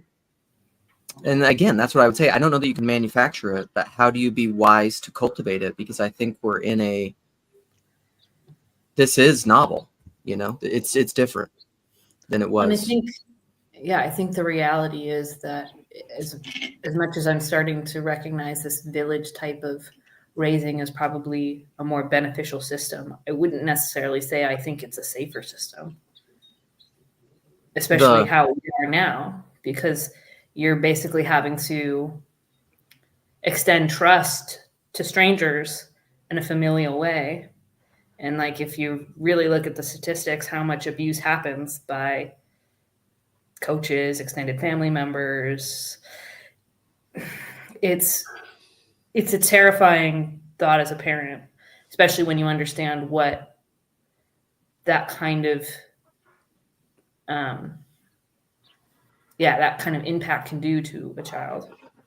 Churches to open them up to that, but realizing that is part of the thing that you have to navigate. It's very, it's like it's interesting because it's like bring it back to sort of Estuary, right? I don't think Estuary is like a safe space. There's this idea that, oh, we all come together and we have different beliefs and we talk to each other, but it's by no means a safe space. Great space. Because you're very likely to be challenged about something that you hold very deeply, and there's no guarantee everyone's going to stay nice. but there's also that space where we go into that and try to cultivate better relational dynamics to build trust and build places where it's not destroying community, but like trying to practice building that. But yeah, you're putting yourself in a more vulnerable position by allowing more people to enter your life and have close access to this little precious thing that you've created with your nuclear family. Yeah, it's terrifying if you really think about it too much. It's like a really difficult balance to really strike, and there's so much trust you have to put into others, but even yourself. It was interesting that Roy's pitch was nastiness in a large family gathering. Yeah. And I mean, part of the misery of extended family is that it's one thing to have an asshole in your neighborhood. It's the other if the asshole is your uncle. And it's one thing to have a sexual predator in your neighborhood. It's another if the sexual predator is your uncle. What I think of, two quick thoughts. This may seem callous based on the extreme examples that you just gave, but I do think, I haven't worked all my way through it, but I've been reading that Charles Williams book, Descent of the Dove, and the basic idea of the whole book is that if the purpose of God in the world is he's positing this is reconciliation. But in order for reconciliation, you need separation. And so all these bad things that happen, it makes me think of the Chinese farmer. Like, is that bad? Well, we'll see. And Chad just had a banger comment this morning in your video that I wanted to talk about with this, because he said something like, the biggest sacrifice is mercy. And I think of that, if the whole world is really, Jordan Peterson talks about sacrifice, and the Bible, I desire mercy, not sacrifice. What if that is the biggest sacrifice? And so like all these, to some degree, there's wisdom, but again, there's no utopia. There's no perfect place. There's no perfect model. There are no solutions. There are trade-offs. And so as we try to cultivate spaces, whether it's in our home or our communities or whatever, it's not going to be perfect. It's never going to be perfect. And there's always going to be bad things that happen. There's a snake in the garden. And so, I think that's just part of the whole game. You're not going to get rid of it. And so how do you be wise about it while also cultivating those places, but also while not giving up when those bad things happen? Because really, that was my first, I don't know if we're getting off topic. I don't think this is off topic, but that was my first stream coming back. And the big takeaway that I had from Lent was not that I all of a sudden started doubting my faith intellectually. I didn't have an intellectual deconstruction. I had a kind of thing of it was just a much deeper realization of the futility of my will in manufacturing my own salvation. I was like, I don't think I feel like I can't be a Christian. It's just too hard. I don't think that I can, and even when it's intimate to your chest, like in family things, this person that keeps hurting me, I don't know that I'm willing to long suffer with them and be merciful with them to the end. And I think that's the whole point, is we have to figure out how to. I think that's where it gets interesting of what do we mean by mercy? Because I think culturally mercy is sort of almost like grace, of giving leniency or letting them off the hook. Letting them off the hook, right? Yet in Orthodoxy, mercy is to be put right, to be healed. Is there ever a place for exclusion? Is exclusion ever an act of mercy? Yeah, mercy is like taking the scales off of Eustace. Yeah.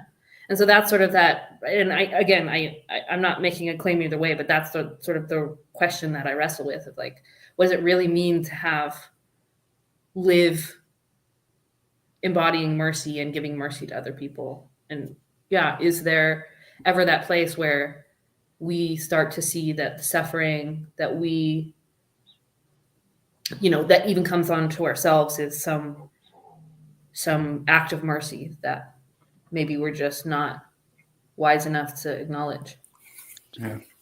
Well, I guess I'm thinking of Ephesians a little bit, and the model is husbands, submit yourself to your wives as Christ submitted himself to the church. I think about that, and if you're a Trinitarian, you believe that God, in some ways, went from eternity to embodying himself in a physical body with all of the limitations that means. And we talk about these things, and they're very, in a sense, simple in the abstract, but you talk about the dysfunctional uncle, and if there's someone who you think is endangering your children, then that one's actually pretty easy. But what if they're just someone who's maybe a little bit bipolar, a bit emotionally volatile?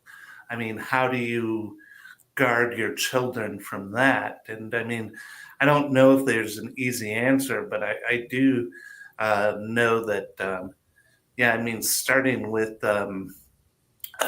just a moment of thinking about having a child. I mean, there's a way in which you're surrendering your heart to another person. I mean, I think of a story I've heard where, I don't know, the lady has a child and she's had like 5 kids, and she cries when she's had the 5th kid, and someone asks her, why are you crying? It's like, well, I'm never going to be happy now because none of my kids are going to be happy. And I mean, I know it's a bit of a cliche, but I mean, there's truth in it for sure.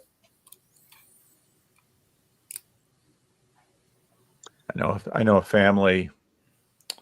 One of the family had a lot of sisters, one brother, a lot of sisters.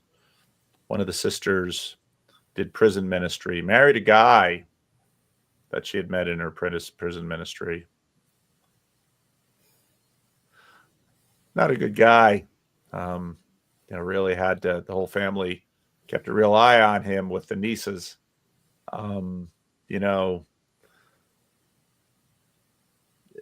Family it's so interesting how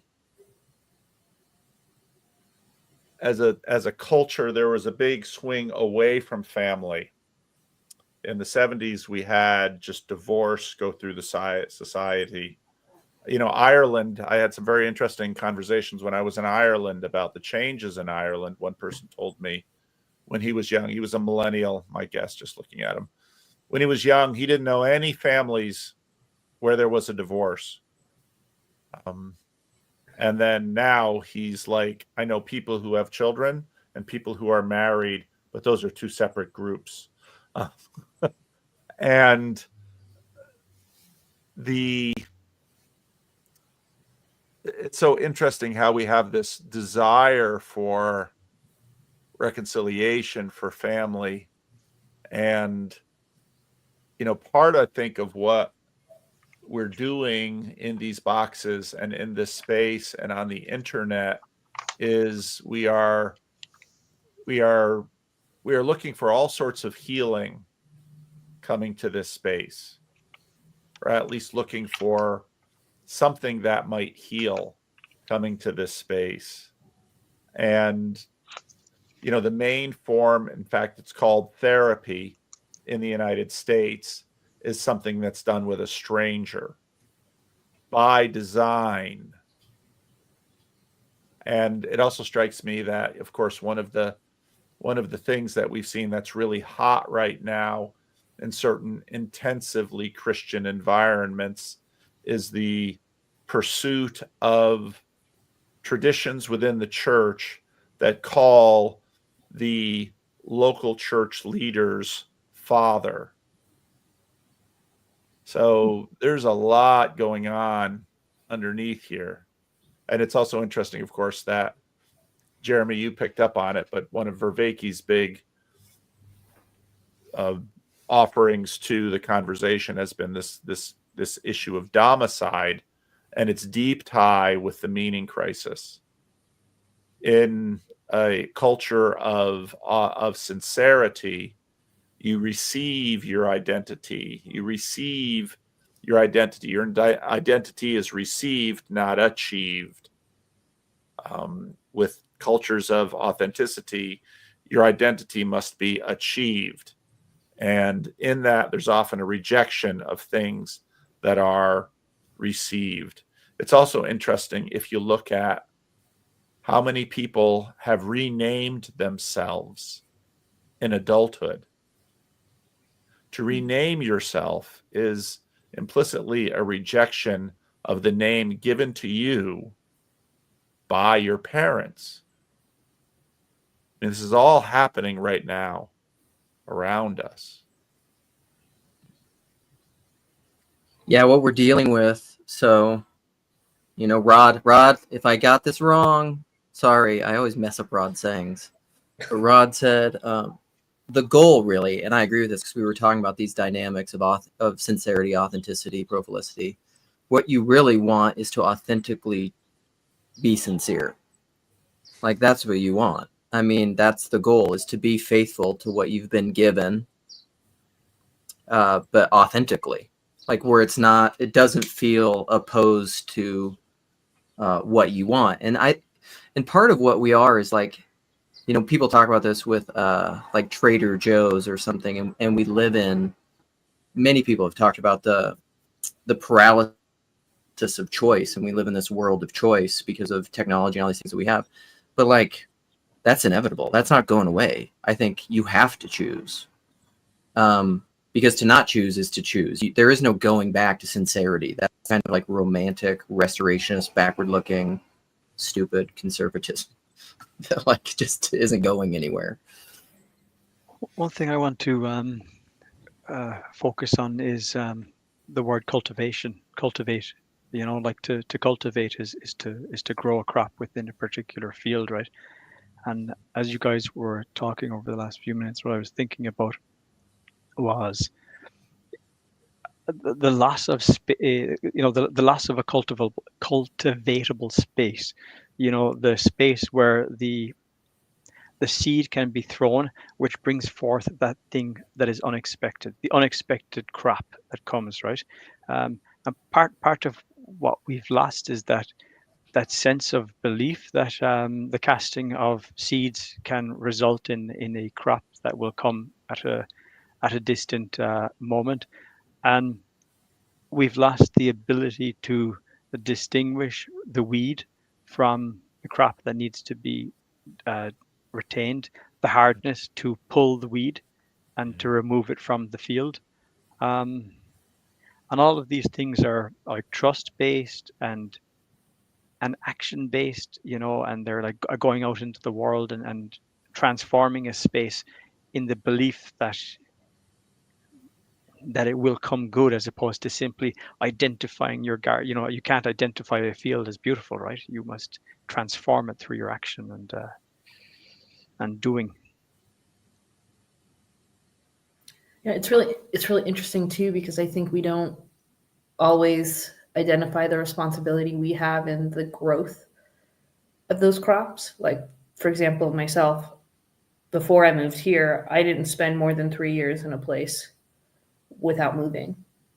And after moving to the Netherlands, realizing I basically was uprooting the roots and replanting a tree and starting over.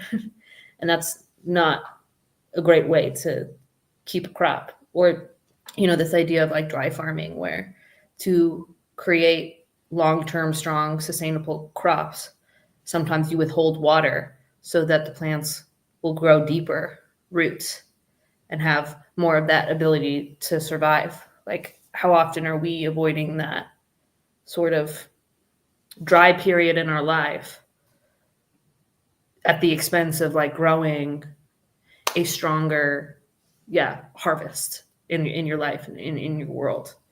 They're all things that are so I don't know, we just so easily forget. And if you don't know anything about agriculture, then like you wouldn't even know, right? But there's that, yeah, I've been wrestling with that question too, of like, what does it mean to cultivate a garden? How do you know the difference between weeds and something that is fruitful? Like, yeah, it's yeah, it's a harder conversation when you put it back on yourself and go, well, crap, what have I been doing to like wreak havoc with all of this? I'm thinking back to the moment we often have in childhood where one particular day stretches out even over 40 odd years as, particularly memorable and stays in your mind probably until the day you die, right? It's a very special day. Why did that come about? Where did it come from? What confluence of events, made everything right just so that it would unfurl right. And then I look at the practice that we're engaged here, with people who are about to become parents, and people who are parents, and who knows what strange, unfurling can happen, that, somebody pauses, hesitates. I was thinking of mercy as giving space. And it gives space such that something unlocks, and that a memory is created within a child or a person that lasts for decades in their minds, right? That's a trust in the throwing of seeds into ground and letting them grow, right? Can't plan that.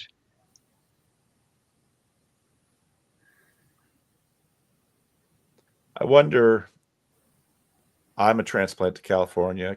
Cassidy's living in the Netherlands. Jeremy's Irishman living in the Netherlands. Luke mentioned that he and his wife are not from Minneapolis. Sam and Roy, do you have extended family that are near you? Roy, you're a little older, so it could be that. Did you have extended family where you grew up, or were you a transplant? So I was born in Calgary, Alberta, and raised in Edmonton, Alberta. We would go back to Clear Lake in western Manitoba for a couple of weeks each summer, because both my parents had originated in Manitoba, and I would encounter my cousins and uncles and aunts. And so that was an intense period of extended family. Other than that, we were, what is it called? Small family, nuclear family group. So I tried to pick up on that model with my two kids, and my siblings also did that. So we had quite a few gatherings from across Canada, picking different locations over the decades. So the cousins got to know each other and so on. And there's still that going on. I got my brother and, my sister and niece coming to Winnipeg in June. So there is definitely connections there. The ones that are nasty don't happen. They're minimized, at least. So I've been struggling as I listen to everybody talking about the challenges. I really liked Luke's reminder to me of the blessings of anti-fragility. I fell in love with that term and have sought to promote it on many occasions. People always look at me like I'm from Mars when I use that term, but it gives me an opportunity to say how much better that is than just being resilient.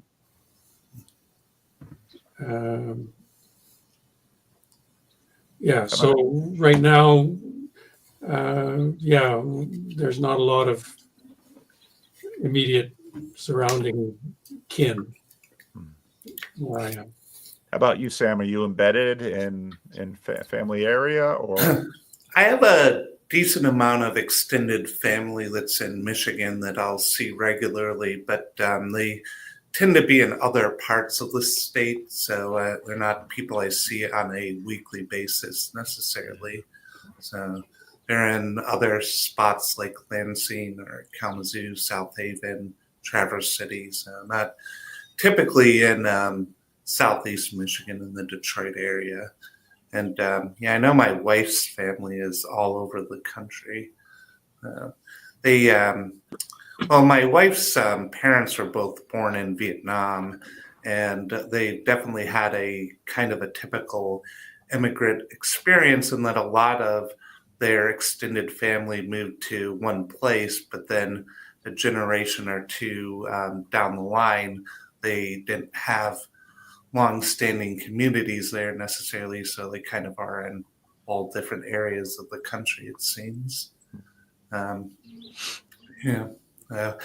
definitely, even though, gosh, I live now like 3 miles from the first house I have memories of, I relate to Cassidy's point about living in a lot of different places because I had addresses in 6 different states when I was in my 20s. And I think about that now, and it's kind of like, man, maybe I should have had a more, I don't know, stable life in some ways, and maybe if I did, I'd be more connected with like some of the people I went to high school with or a church community or that kind of thing.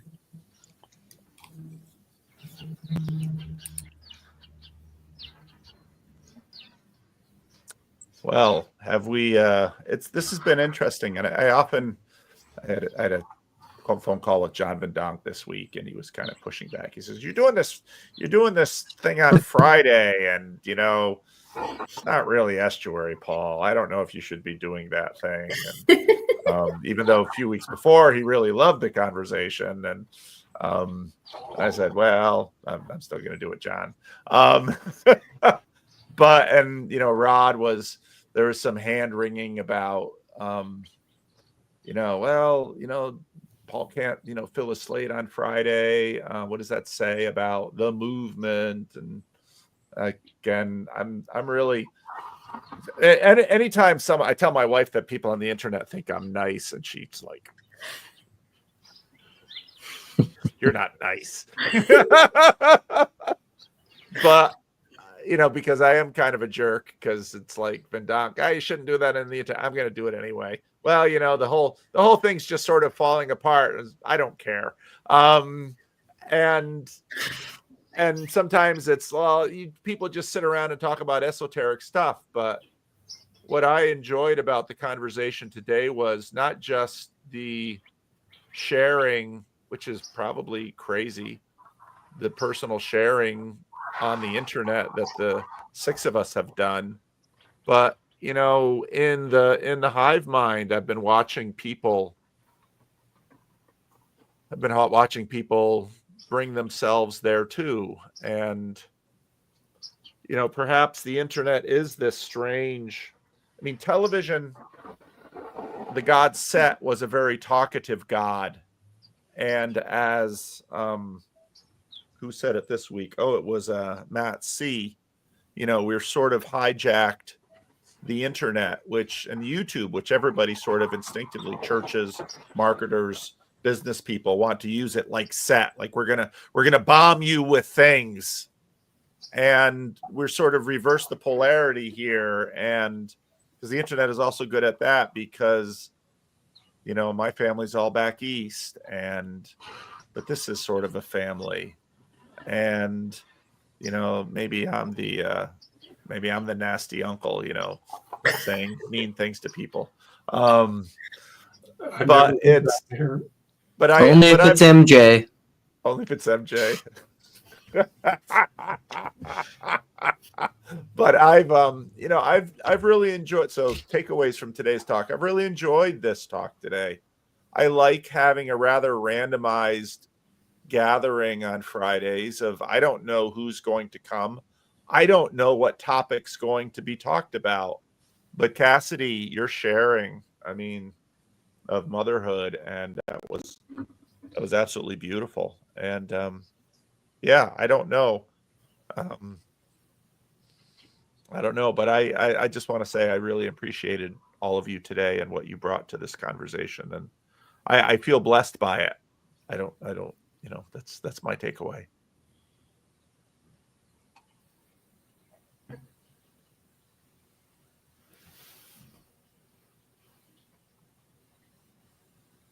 Is there any order to takeaways? No, Cassidy, there's no order for takeaways, and you don't even have to.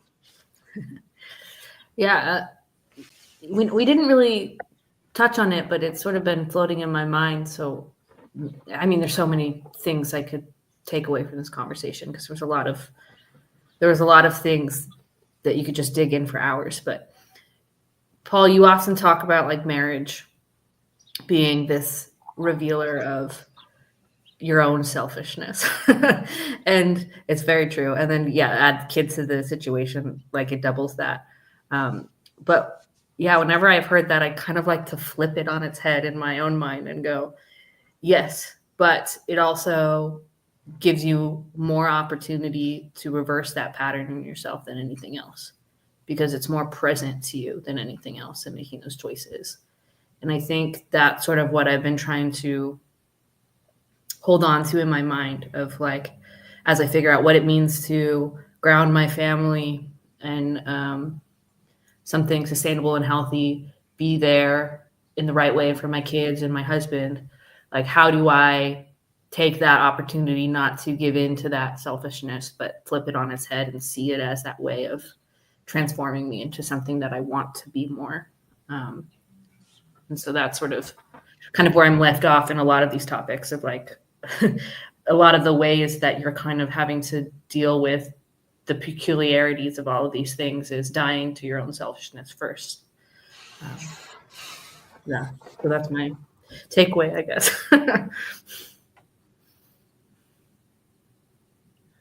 I think I've two strong takeaways for me personally has been the question of what does establishing that center of domus, that intimate moment of relation, look like when applied to yourself, a you to you relationship.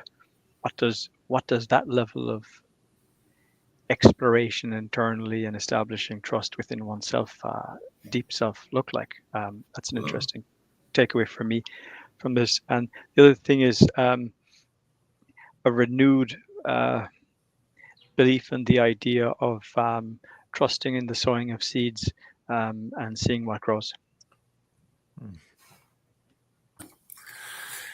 Yeah, I've appreciated that this conversation was very grounded and very practical in a way that sometimes TLC conversations become talking about talking. But I really appreciate that everyone here really brought their family and life experiences and opened and shared today. And that was really wonderful. Okay, well, I enjoyed the conversation, no question about that. I'm enjoying the Estuary Winnipeg based, and it's reminding me of when I was being an active Catholic, having converted to Catholicity, and they had a program of designed, I think, in the US called Renew, and it was a lot of small group work. That seems to suit me well, to engage in thoughtful sharings in a small group.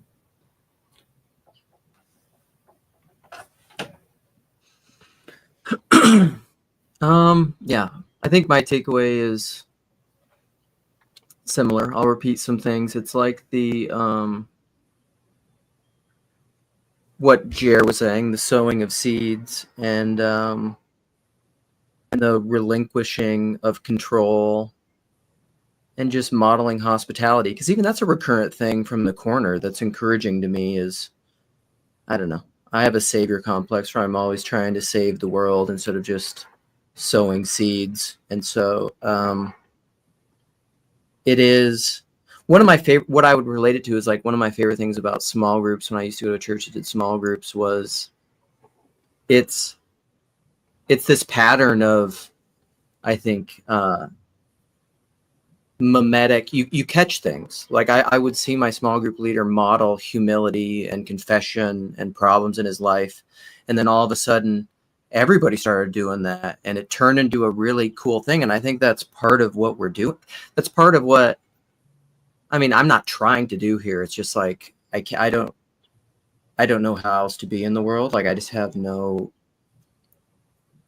I have very low tolerance. I'm trying to cultivate tolerance for small talk and like more simple things, because that's just where some people are. And that's part of hospitality, is meeting people where they are. Like not everybody wants to just, you know, like, tell me the darkest thing about your life.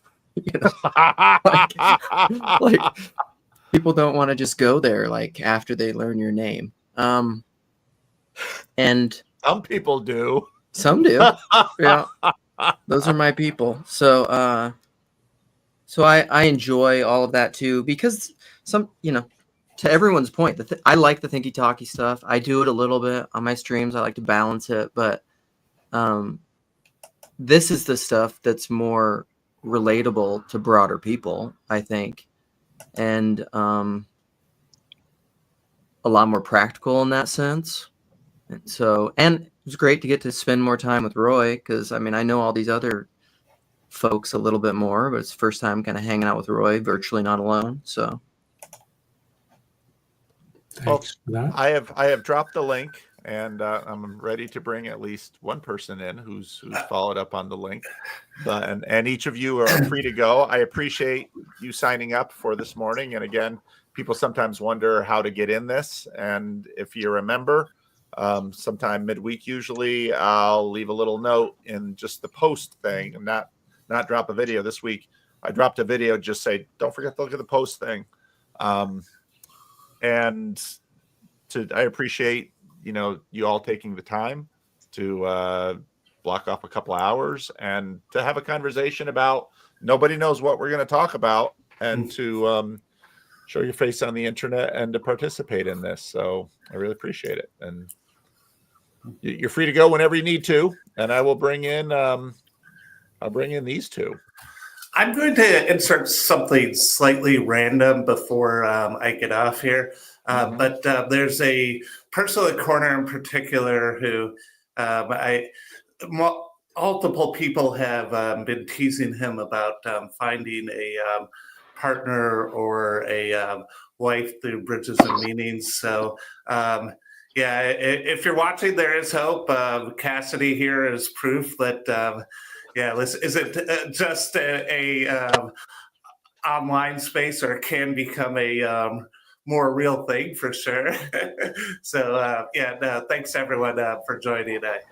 Yeah. BOM Bachelor, Bachelorette, Paul, get on it. Into the Bachelor, buddy. Torture the best looking people in America. That's what the Bachelor and Bachelorette does. All right, Neil, you were the first in. Chad, it's so good to see the old mask. It feels very nostalgic to me. But go ahead, Neil. I miss that mask so much. You have no idea. So hope to see it more. I know he doesn't like the smell of it since he stopped smoking, but don't bring back the smoking. I'll take the no smoking over the mask, but I got to get him a new mask. Maybe I'm actually seeing Chad this week, so it'll be a lot of fun.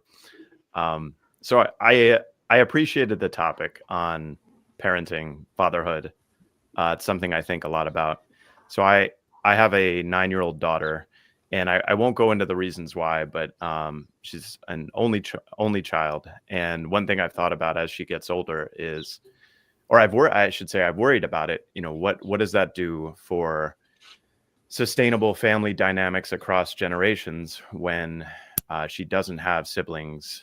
And she is in contact with a lot of other kids, but she doesn't have, for example, the needed responsibility over younger kids than her, and the opportunity to, let's say, be a big kid and shepherd and all that stuff. And there's other opportunities that she's going to have for that. But it's funny because, you know, God has a way of like working in unusual ways. And so that we have a next door neighbor to us who is like 3 years younger than my daughter, and they have an only child as well.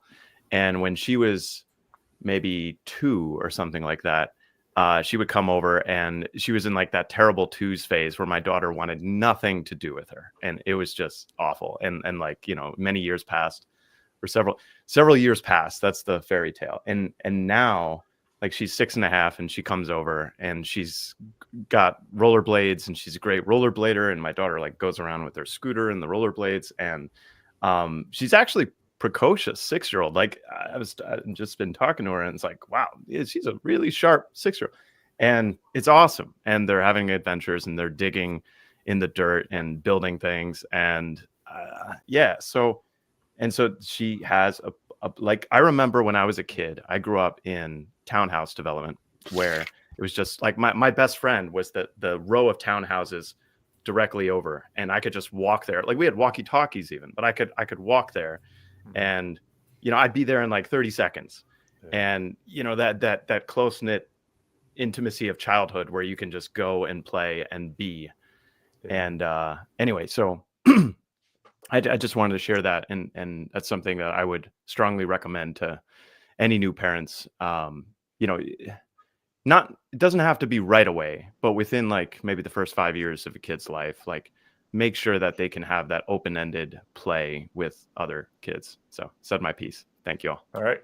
Thank you, Neil. Chad, new dad, what say you? Hey there. I don't know, is this working? 'Cause it's hard to tell. Yeah, we hear you. Yeah, no, I was really grateful today for the show that you guys, or the conversation you guys had today. I don't want to call it a show because, is it a show or is it something else? You know, I really appreciated. It's interesting. I think it's interesting how little we've actually in the corner have really explored like parenting kind of deep. And I know we touched on the marriage crisis stuff, but like the parenting, and then we talked about Domicide, but they are so related. And then like just kind of isolation and stuff like that whole thing. I don't know.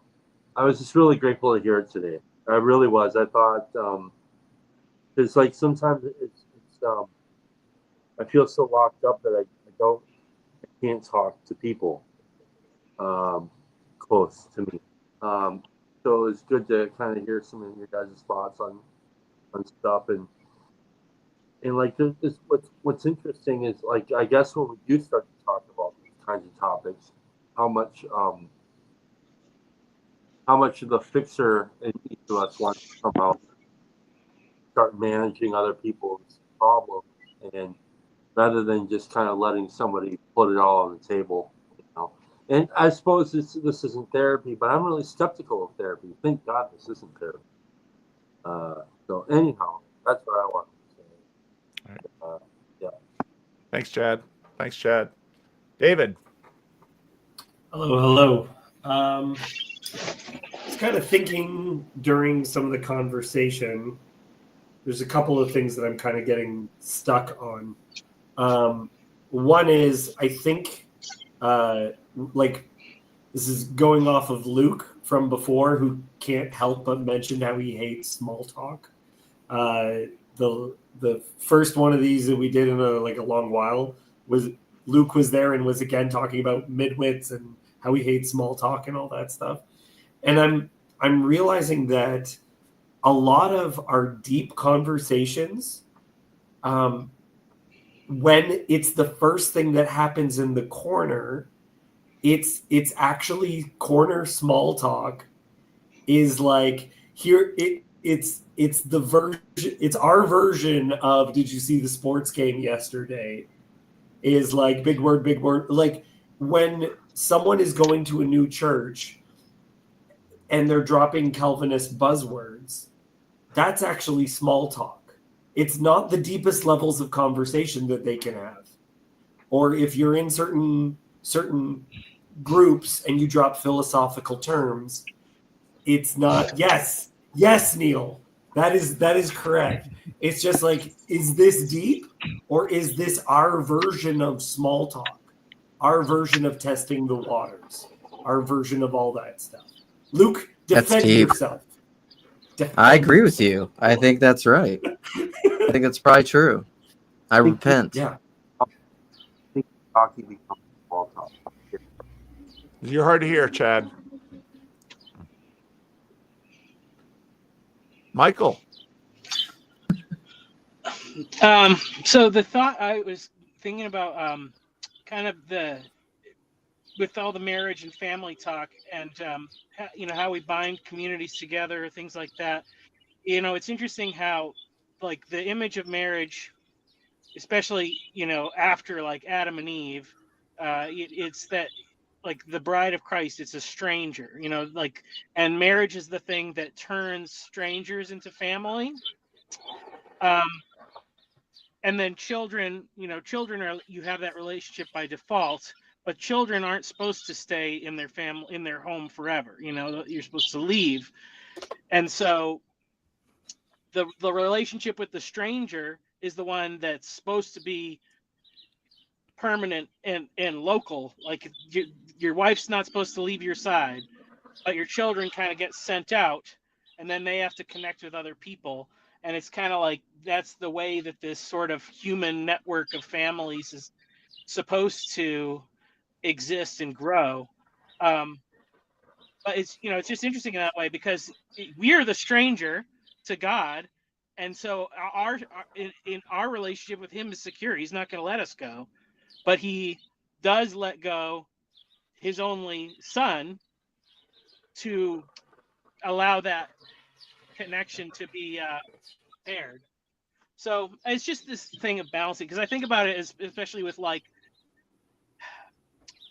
the need to figure out, like, we want the church that can maintain the tradition and pass it down to the children, but then we also need, like, this evangelistic aspect that brings the stranger in, and it can't just be one or the other. It's got to be both somehow. So metagelical, I guess that's the thing. And I think there's some complications with the way that modern marriage works, where in the past, I wouldn't say that it was true that wife and husband were always tied side by side and all they did was, never leave each other. In fact, in a lot of traditional societies, the women would go down and all together to the wash and do these things, and the men would go into town and do the politics. And there was much more of male and female spaces and separation. And now you're kind of in this space where my partner's my everything. He's my best friend. He's my accountant. He's my babysitter. Like he's all the things, and that's a really difficult position. Yeah. I think. Well, yeah, but it's not divorce. That's the thing. Like, yeah. So I mean, and I almost wonder if, like, the fact that divorce hangs as like this specter over everyone's head makes people more clingy in that way, because or like, because it's like you have to be married to your soulmate, or divorce is a strong possibility. But there's something interesting, and me and Verdi talk about this all the time, where you can be divorcing without ever filing a piece of paper. Because divorce is that separation from that oneness, right? And so, like, your whole marriage, you're kind of like in this phase of, like, you're trying to get oneness, but there's that, like, push and that pull. So yeah, it's really tricky, where it's sort of like, okay, well, we are governmentally married, but we've been sleeping in separate rooms and haven't talked to each other for 20 years. Like, is that marriage, or is that divorce under an umbrella of legal paperwork? It's really fascinating. I don't know. Don't you think that's happening at a societal level, at the social media level landscape? Meaning you have somewhat of a separation of the masculine and feminine spirits of culture and society, you will. Because I bet if you took a heat map of all the relationships over Twitter, X, or Facebook, and you took that heat map 10 years ago of all those relationships, and then you compared that heat map today of all those relationships, I bet it's changing in that way. The same way that the right-left divide is about 60-40 male-female on either side.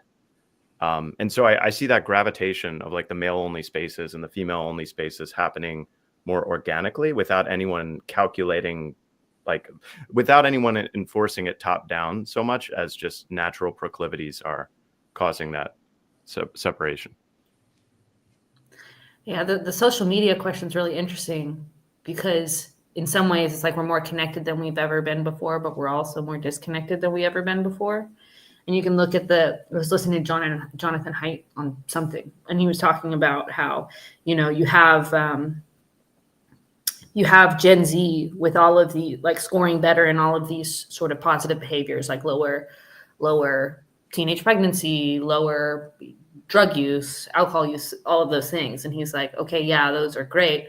But part of it is because they're so terrified to ever go and do anything and be in a social situation where you can get yourself into a risky behavior. So you can look at it on one side and just this dynamic and say, oh, great, there's positive outcomes. However, I know more than one person that got their shit together because they got someone pregnant. And with all of the lack of teenage pregnancy, there's actually a bunch of people that will never get themselves together as a result of it. Like, people don't think in those terms, but there are multiple people that would have settled down because of a shotgun marriage that is never going to happen now. Yeah, the term on Malcolm and Simone there, we're talking with somebody about it. And the terms are that we used to have cornerstone marriages, and now we have capstone marriages. So it used to be that first you would unite to somebody, and then you guys would grow into maturity together. But now it's achieve a partner as the crowning achievement on your already perfect lifestyle. Wow, that's so true. That's so true.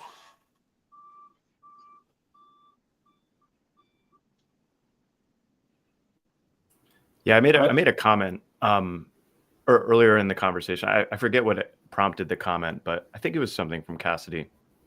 But it was something like the ability to, let's say, resist the societal. I'm not going to get this right. My own comment. It's where your heart is, there your treasure is also, sort of thing. And the mimesis effect of what society values being the thing that impacts us. And I that was always something about me from a very young age that I think puts me in the same camp as the autists. Because I was never autistic, but I always hated to go along to get along, or the thing that everyone thought was normal. If I a red flag always went up for me. And what I'm saying is that the capacity to withstand social pressures of what is valued, what is important, what is the capstone, you could say, it has to be an inward out thing. I don't even see how it can't be an inward out thing, even for like the Amish. There is no community that's so isolated. And this gets to like I think you guys were talking about that you can't protect the terrifying reality that you can't protect your children from the world. And I've reached the conclusion as a father.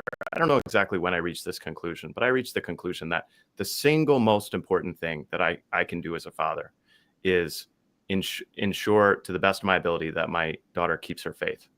Like that's the single most important thing, which is like if I told myself 10 years ago that, like, I would have said, what are you talking about? It's like education. It's this. It's like, and I think that faith to me is it, because we can't do it alone and we can't do it without a community. But that faith to me is the anchoring point of where your values stay true and consistent across time, and what's important across time and across generations. Yeah, sorry. President Foxman. Hello. What say you? I've been I don't know. I've been thinking a little bit today, and I'm trying not to go too far off topic, but about your video this morning, Paul, about authority and how that relates to like community.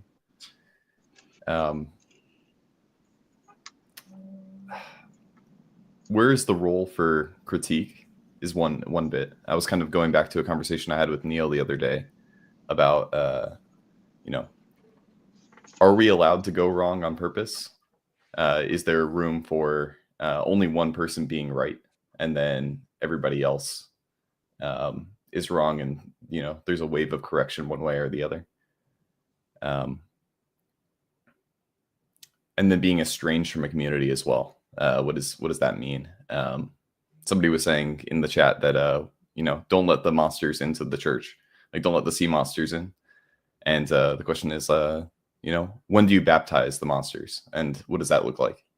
And so those have been things on my mind. This was actually something that I was wondering a little bit back when everyone was talking about mercy, self-sacrifice, and like that came up as a topic. And for me, I'm thinking about this because I almost wasn't like Paul, you sent this out to me whether or not I could participate, and I didn't know because I had a possible meeting because one of the people I'm mentoring right now has a very precarious schedule, and he's also about to go into trial as a sex offender for something that's happening. And I have put myself forward as someone willing to counsel and speak with this person. Someone that was fired from a job in basically youth ministry. And I don't think I want this person to be part of my church, like to join it. But I have the ability to meet with him one-on-one. And some of my advice is sometimes kind of brutal, right? Like I have this mercy in my willingness to meet with him, but a brutality where like I give him advice that he should be punished for what he did, right? Like making distinguishing features between what is building character the way the Peter speaks of in the New Testament of when you're punished for something you didn't deserve, that really builds your character. But there's also punishment that you should endure because you actually did something wrong and you ought to be punished for it, right? And like trying to find the balance of it, because a lot of people that love justice would then never speak to this guy again. That makes sense. Like, and I'm trying to balance that as well in the relationships that I'm building. Like, when do we get rid of people? I don't know. I've kicked people out of church meetings for the things that this guy has done. And I guess I consider him a friend. So what my friend has done, I have kicked people out for as part of the same organization that he got kicked out of. Yeah.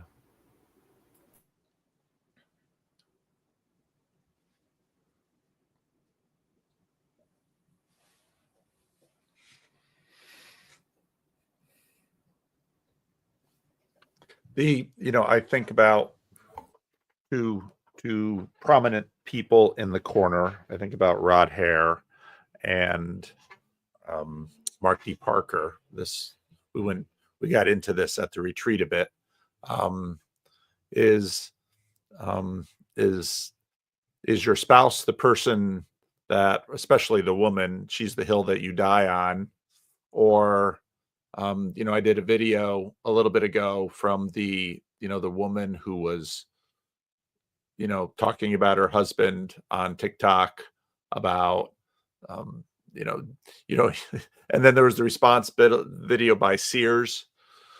All of these issues, when I look at, for example, what's going on in the Catholic Church now, in terms of, I see this huge conversation of two impulses after Vatican II. One is, it's the modern world. we need to engage them where they're at. And the other is modernity is evil. We need to strengthen the walls, hunker down, not give an inch on authority. And part of what the narrative arc, on one hand, I read Rodrir Ross Douthat on Pope Francis, and you very much sort of get one take. And then on my smart TV, you have all of these sort of advertisements for memorials for Pope Francis, which I think will probably be hagiographic. And part of what, of course, the challenge is that with accommodation, there's does that sex offender deserve Dave Busuttil's time? How about that? Because Dave Busuttil has a lot to give. He's got an online Bible study in Jacob's Corner. He's got a family. He's got a career. And now he's going to spend time with this guy who has done horrible things. And will David's time with this guy who's done horrible things produce good fruit or not? It's fascinating to listen to you talk, Paul, because you use the word deserve, and I don't think deserve got nothing to do with it. You have a limited amount of time and attention. And I can see, people see this of me, and a lot of pastoral work. Sometimes I sit and I'm doing something and it's taking all afternoon, and I'm thinking, am I just throwing away my time in this endeavor with this person? Or, because people look at me and the church looks at me and says, Paul, we pay for your time. We support you. Your time is valuable to us. You have to be a good steward of that time, attention, and energy. And what we want from that time, attention, and energy is fruitfulness. Now, to a degree, our children and our spouses sort of get a natural pass in that they are within a system in which there's a hierarchy, and your children need and deserve your time. And there's not a question of deserving. You brought them into the world, give them your time and attention. But a stranger, Michael was navigating this stranger family dynamic. A stranger who has done horrible things, what does that person deserve? And so David's giving him his time. Yeah, I like that you switched the language, but then you switched it back at the end. I hate you using the word deserve, right? I'm gonna be a Calvinist with you, Paul. All right, absolutely depraved individuals do not deserve nothing from me, nothing. But that idea, I'm thinking about this myself. I think I can share this. My father was a real son of a bitch when I was growing up. And as I got older, I disliked him so much more than my mom. My dad is having this turnaround right now.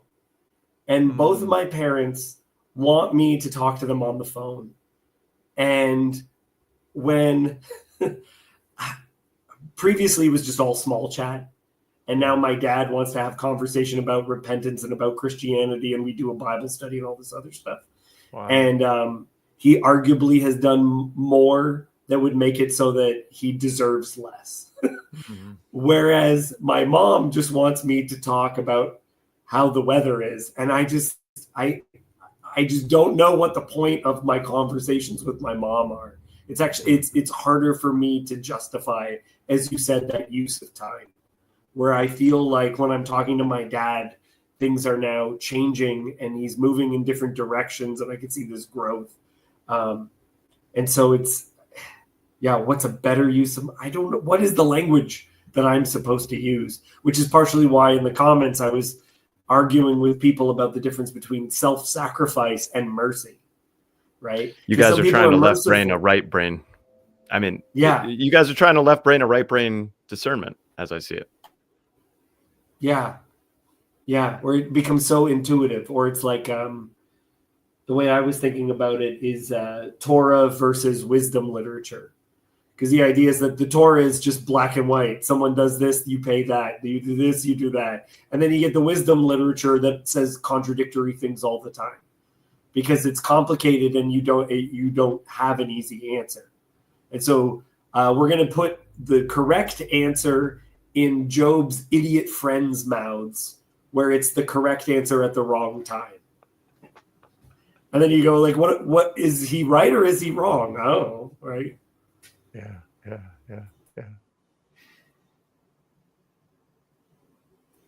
Okay, I gotta run. Thanks, guys. The one thing this. that gives, thanks, David. The one thing that gives me comfort is I know God puts us in these situations deliberately.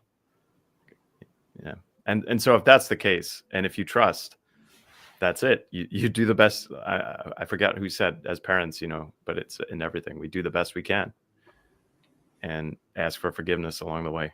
So. Yep. All right, are we done here? I can pick up something really fast if it's okay. If you want to, go for it. Yeah. I was just thinking about like David's friend he's talking about. And sometimes I think about the way that we talk about set or the internet kind of sounds like that a little bit. And I don't know. The question is like, what does redemption mean for these things? I think there's a Catholic intuition about patron saints as being this kind of how do you bring out the potential of something and make it obedient to God?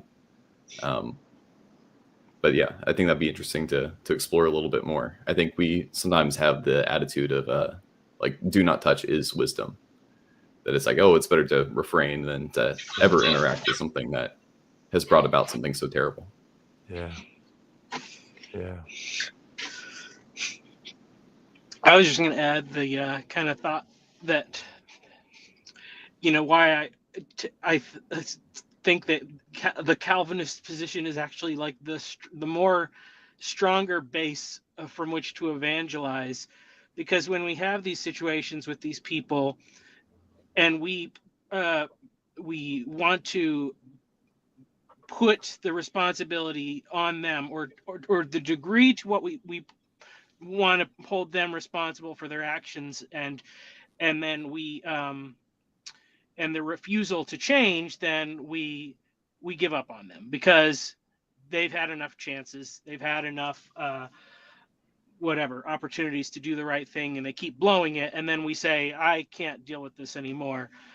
But when we look at that person and say they are helpless until God decides to do something in their life, and then our role is not to convince them or anything, but it's just to be the person that's there when God does that thing and, respond accordingly, then, you can't really give up. If God's told you to be pursuing that person or whatever, you can't really give up until they stop breathing, So, and obviously there's the limits where God may tell you, you got to stop spending so much time on that person, my wife will do that, sometimes, like, this person's making you upset, stop paying attention to them, and it's like, I can't, because God's doing something or whatever, and finding those. So, listening to all the voices and finding the balance, but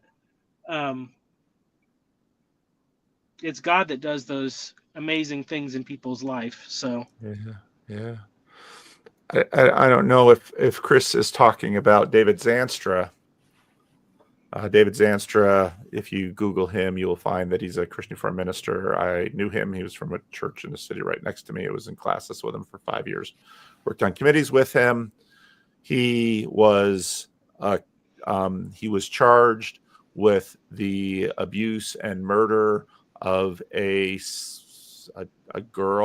little girl in Broomall, Pennsylvania in the 1970s. it's just a tremendously sad situation. He was acquitted of the charge, which basically he was acquitted of the charge because the charge was mostly based on a confession that he made to police as an 80-plus-year-old man in custody, and there were issues with the way that the confession was obtained by the police, and there were questions about his competence, his legal competence to offer a confession, perhaps his mental competence as well, and so he was acquitted of the charge. The difficulty in a situation like this is there were other stories about potential molestation, and so then people hear that acquittal and say, well, maybe they couldn't legally convict him because they couldn't achieve a standard of evidence to get beyond a reasonable doubt, but that doesn't mean he didn't do it. Or if he didn't do that, it doesn't mean he didn't do other things that would perhaps be worthy of some punishment. And so the case in the way the Christian Reformed Church works is that his credential is held by the last church that he served, which is the one that is near me. And of course, I know the people there. And, they've just been tortured by this situation in this case because, on one hand, when they do disciplinary action against someone, a minister, that has to be then agreed with by the classis, the broader community. And so initially when they brought a charge to depose him, which would mean to basically discipline him and remove him from ministerial status, the family appealed and said, he hasn't been convicted yet. How can you depose him on an accusation? Classis heard that and said, okay, so we'll suspend him, which is what Classis did.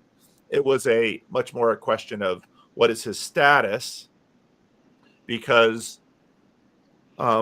he was not going to be performing any acts of ministry anytime soon.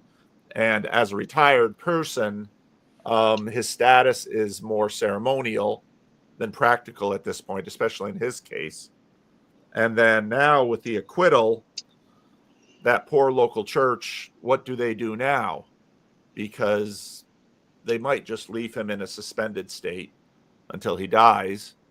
Because on one hand, to release the suspension is an acquittal, but is the community ready to restore his ministerial status with all of these questions? But can they depose when he was acquitted in a court of law? I mean, the world is full of situations like this. And on one hand, it's very easy to be individual jurors in the court of public opinion to have an idea and say, this is what should be done. Well, you're certainly welcome to your opinion, and the internet provides you a space in which to proclaim it. But when you get down to real life circumstances, is it difficult?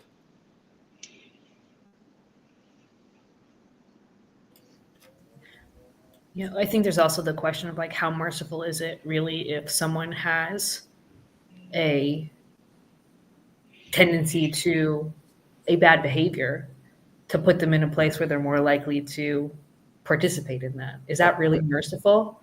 Yeah. That's a hard question where you want to believe that anything is redeemable.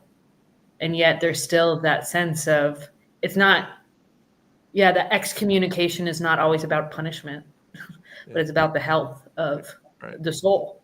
Right. And that's really hard to navigate, the realities of what that means. Yeah. So the Christian Reformed Church a number of years ago basically created a sort of 2 strikes you're out system with respect to 1 or 2 strikes with respect to pastoral sexual misconduct. And what it did was make it difficult for pastors to actually get help if they're getting themselves, they might not have crossed certain lines, but they feel something mounting, and but if they do any disclosure, they could run into jeopardy of, well, if you even have this temptation in your life, we are going to cut you off, which then isolates them even further, which tends to exacerbate and accentuate the possibility that they might in fact transgress in a much more significant way down the road. I mean, the dealing, you can go all the way back to God talking to Cain about, sin as a crouching lion at your door. Neil Plantinga wrote an excellent book, Not the Way It Should Be, a breviary of sin, where sin is a kind of thing that that seeks to possess us. And it is also the kind of thing that a lot of times we try to minimize it by making it sort of a binary yes or no, do this, don't do this. Jesus in the Sermon on the Mount really raises that bar and says, you've heard it say, you shall not murder, but I say, call them a fool, and you're in danger of the fires of hell. And it's like, oh. So you very much get the sense that sin is something we can't master. And so we need someone else to come and deliver us from it, which of course is in many ways the premise of the 12 steps movement, that step where you say, this has me and I need help. And so, deliver us from evil. The line in the great prayer says. So,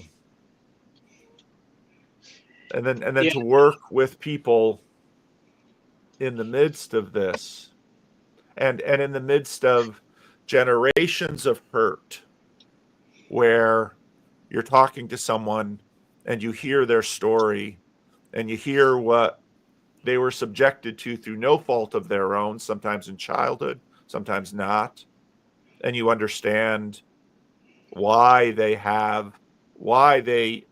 are tempted and sometimes do commit the sins that they do.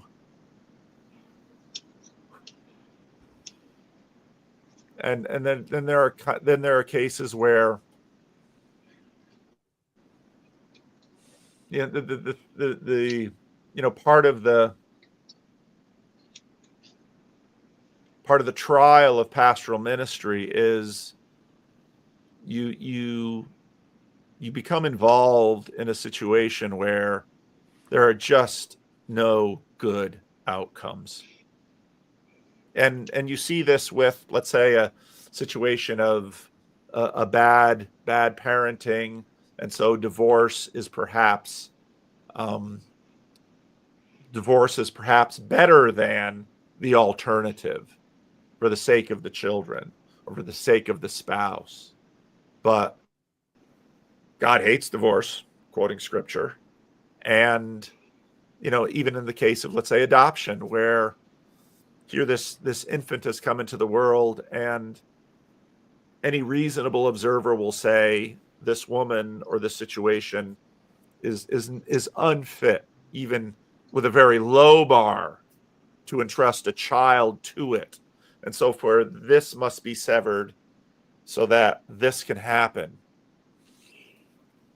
And then to again, it's so simple in the court of to be a juror in the court of public opinion to say, well, this should happen and that should happen. But when you're really in the judgment seat and you have to decide, that's one thing that I see often with people will, oh, this should happen, that should happen. But it's the people who often have to sit in the judgment seat to actually make the consequential decision within an institution that has weight for a family. You very quickly realize, oh, I hate this chair. Oh, I hate this chair. Because I will make a decision and others will pay the price. And it's so often the case that someone will come to me. Maybe they're in a bad marriage. Maybe they're in a difficult household. And they'll say, Pastor, what should I do? And I'll say, I cannot tell you what you should do. Only you can make the decision whether or not to stay in this marriage or leave it. And the reason only you can make this decision is because you will bear the cost of that decision. And so I can hopefully illuminate the situation as best I can so that hopefully you can make the best decision that you can, but you finally are the one that makes the call. And it seems to me that in some ways, the Adam and Eve at the foot of the tree, was God not watching? Did God not see? And of course, that story is told in such a way as to leave, in a sense, God hides so the man and the woman and the serpent and the fruit, so that the man and the woman have agency, and now the children of Adam and Eve bear the weight of the decisions of the parents in ways that Adam and Eve cannot possibly understand. I mean, this is the life we are in the midst of. Oh boy, you get me preaching. Sorry about that, folks. The other videos are for monologuing. The thought thing that was coming to my mind was what do you do when the stranger emerges from within your community or whatever, like that's the problem of Cain, and then he's cast out and then he's a stranger, but he's all alone. How does he make his way back in?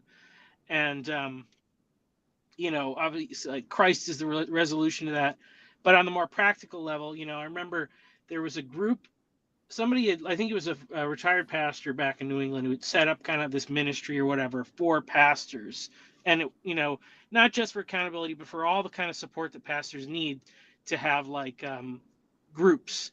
And it was almost like by necessity, you couldn't be in a group. You definitely couldn't be in a group with any other pastor that worked at your same church. But I think it was by necessity. You couldn't even have somebody probably from your denomination within your group. And which is, kind of like pointing at the thing of it can't just be a unity that is uniformity. It has to be a diverse form of unity that allows strangers, to whatever degree, to live in relationship with one another. Yeah. So that makes me think about, I listened to, again, the DC Schindler, Lucas Voss video, and Schindler was talking about, Jesus' prayer that we would be one. And it's interesting in the case you just laid out, Michael, how there's a oneness to the clergy in different denominations that is essential for the clergy in each of those denominations. In other words, the separation is necessary. And so there's the separation and the oneness. And, I see that now with people going into Orthodoxy, people wrestling with their Catholicism, people going into Protestant churches, people deconstructing, people reconstructing, people going. And I see it's often the case that someone has to leave in order to be healed. And these kinds of decisions, that's the decision that everyone makes when they participate in the adoption of an infant from the mother into a new family. And in the Randall's conversation with Ray that's coming out, I mean, he grows up in this horrific circumstance. I mean, it's just crazy beyond belief what happens. And then, his mother's seeming to get her feet under her. She seems to be doing well. She's got custody of her 2 sons. And she dies of cancer before they're 18. And it's like, but she had, along the way, when she had left the cult and left her husband, she'd got involved in this little Bible church. And, young earth creationists and fundamentalists and, all the bad things. But that darn little church knew how to love each other. And she goes to this church. He tells this story. She goes to this church, not knowing what on earth to do. She was raised Lutheran, so she at least had an inkling of the church, but raised Lutheran in Romania. Goes to this little church in rural Washington State, puts a quarter in the offering plate because that's all that she had. And that week, 3 boxes of food show up on the porch. And it's like, you listen to the story and you say, is there a God? And then the 3 boxes of food show up and you say, yes. And he's in that crazy little fundamentalist young earth creationist church. There he is in the midst of these deplorables. And so, this opera singer, is, singing, campy, Jesus-y songs in this little, church in the middle of nowhere. And, they put her life together and she dies of cancer. And then a family in that church adopts these 2 boys and that man and that woman in that home really become a symbol for marriage. And the 2 boys, of course, they're teenagers when they come in, so they're rough. They've got all of this inside of them. And so a lot of people would say, don't adopt those kids. You've already got kids. You're going to mess up your own kids by bringing those kids in. But of course, this crazy fundamentalist Bible believing church, it's like, God tells us to do that. We better do that. And they bring him in. And of course, I can tell you all kinds of bad stories about someone taking in kids and it's a disaster. I can tell you those stories too. But yeah, gosh. Well, that's the thing that I determined between my wife and I. That's what we determined. Like, that is the way that you have, maybe not. There's degrees of it. Whether not necessarily adopting teenagers or whatever. You got to be conscious about those things. But like, we've decided, like, okay, we can't just focus on our nuclear family. It has to be that our kids, we take them to the church and then they see and it is teenagers in our case right now, with these youth group students up, that they see these kids come over our house and be a part of our life. And we are showing our kids, we don't just take care of our family, we take care of these other people in our community too. And that sort of thing. And so that's the necessary thing that causes that little bit of friction, little bit of growth, so that they don't become too fragile. And go ahead, Cassidy. I just think that's a strange thing about Christianity, is that realization of that power that story has to overcome some of the horrific things that we experience. Like, neither of my parents grew up in, I would say, very traditional or stable homes.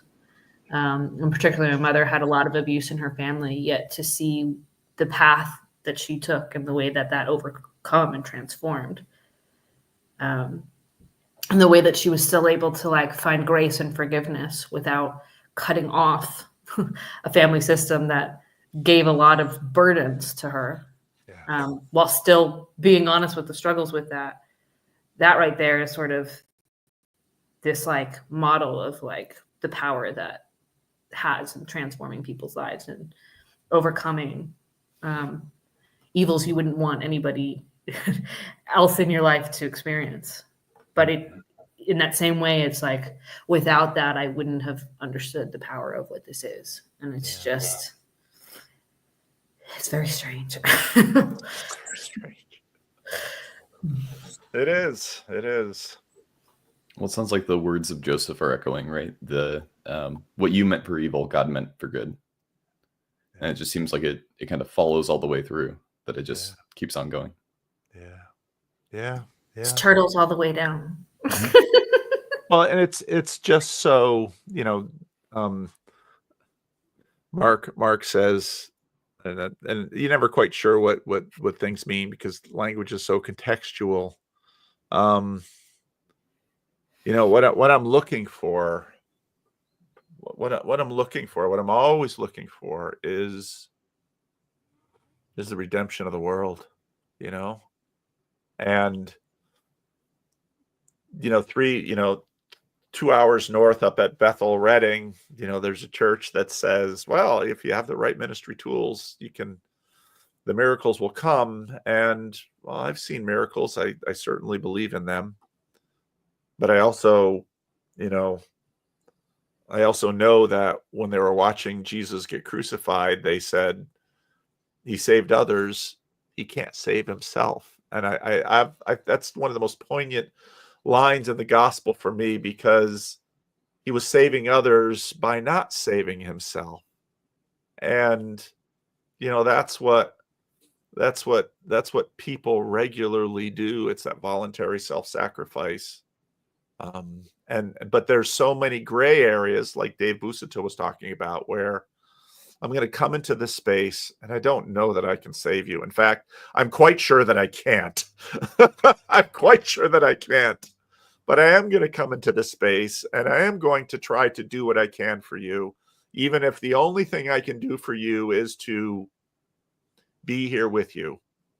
And you might be frustrating the heck out of me because I watch you do these same self-destructive things over and over again. And of course, the jurors in the court of public opinion say, well, why don't you tell him to stop?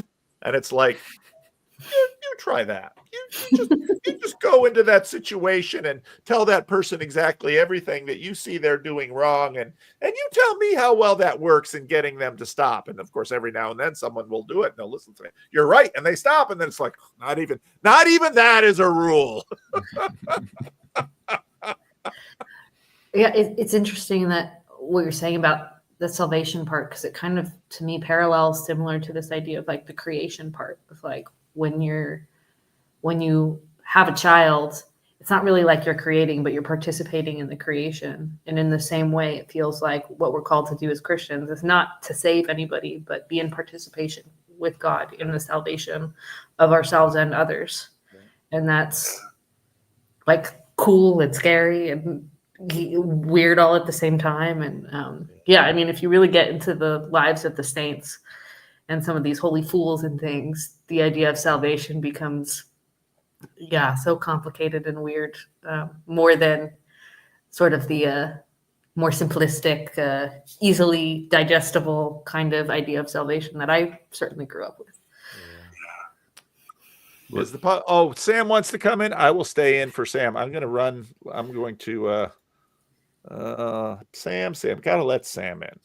There you go, Sam. I'm gonna run to the bathroom. I've been on here for almost 3 hours, so just I'll be right back. Well, what came to my mind when you said that, Cassidy, was that that's why I'm kind of taken by Fred Rogers, as he kind of was a conqueror of his own right of television and like he didn't really care what the most successful way of doing something was. It was very much like the Spirit led him to do what he did, and Yeah. he saw fruit from it. No, it's so true. And I feel like there's so much parallels to whatever we're doing on the internet here to what Fred Rogers was doing, where it's sort of like, it's not the clickbaity, like, subscribe, whatever. It's like we're having these crazy conversations that most people don't understand and takes a long time to like navigate with people nobody knows.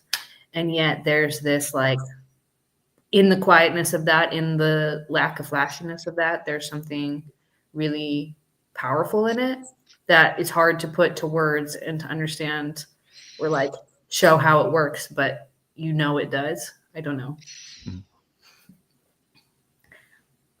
What do you have to add, Sam? I don't know. I'm still trying to get caught up on the context of the conversation. How are you doing, Cassidy? Yeah, good. Good. Yeah, very pregnant. You're very pregnant. Yes, I'm due at the end of May, so I've got Congratulations. That's about 4 exciting. to 6 weeks left. Yes. So, but it's getting harder now because you got the heartburn, and then the bigger they get, the more creaky you are. Just uncomfortable and everything. Yeah, but it's easier than my first pregnancy, so good. Glad to hear it. that makes it nice. What say you, Sam? I don't know what's going up. I heard that you were. What have you been saying about Midwestuary recently? I feel a little bit behind on your channel, Paul. What have I been saying about Midwestuary? Yeah, what have you been saying about it? So people keep telling me you were mentioning it at the end of your videos or something like that. I don't know. All right. Nothing besides buy your tickets now. Buy your tickets now. Great. That is the right thing to say. Cassidy, are you coming? I cannot come. I will have a newborn at home. Yeah, okay, that's the best. I did. Yeah. I was really considering it, and then I found out I was pregnant, and I said, "Oh well, That that doesn't work anymore." it's the best. It's the only acceptable excuse I've actually heard so far. So, okay, great. I'm glad that I get a pass. But I have that is planning on going from Germany, American, but he lives in Germany. Great. Sometimes these things are hard to shut down. the conversation was largely about family, child raising, and how and when to show mercy. Man, that is a good question. Yeah. What do you have to say, Mark?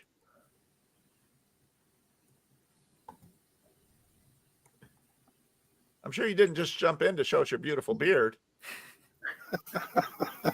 I've never had a full beard before, so I'm just seeing how it goes. Can you hear me?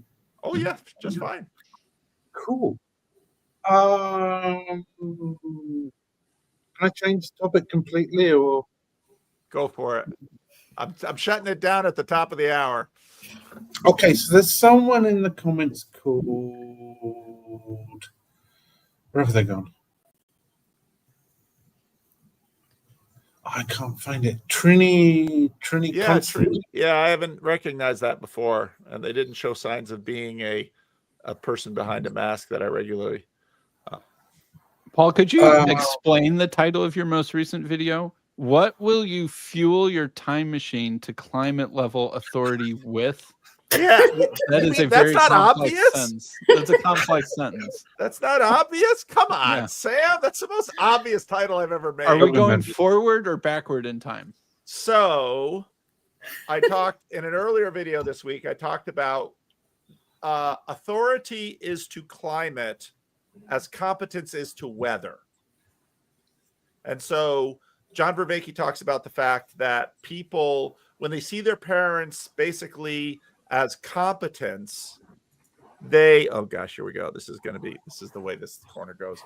They see their parents as competent, then their parents develop authority. But authority is sort of like climate. You can have thunderstorms and things, but authority sort of holds up. And basically what's been happening over, we're in a long collapse of authority in our culture.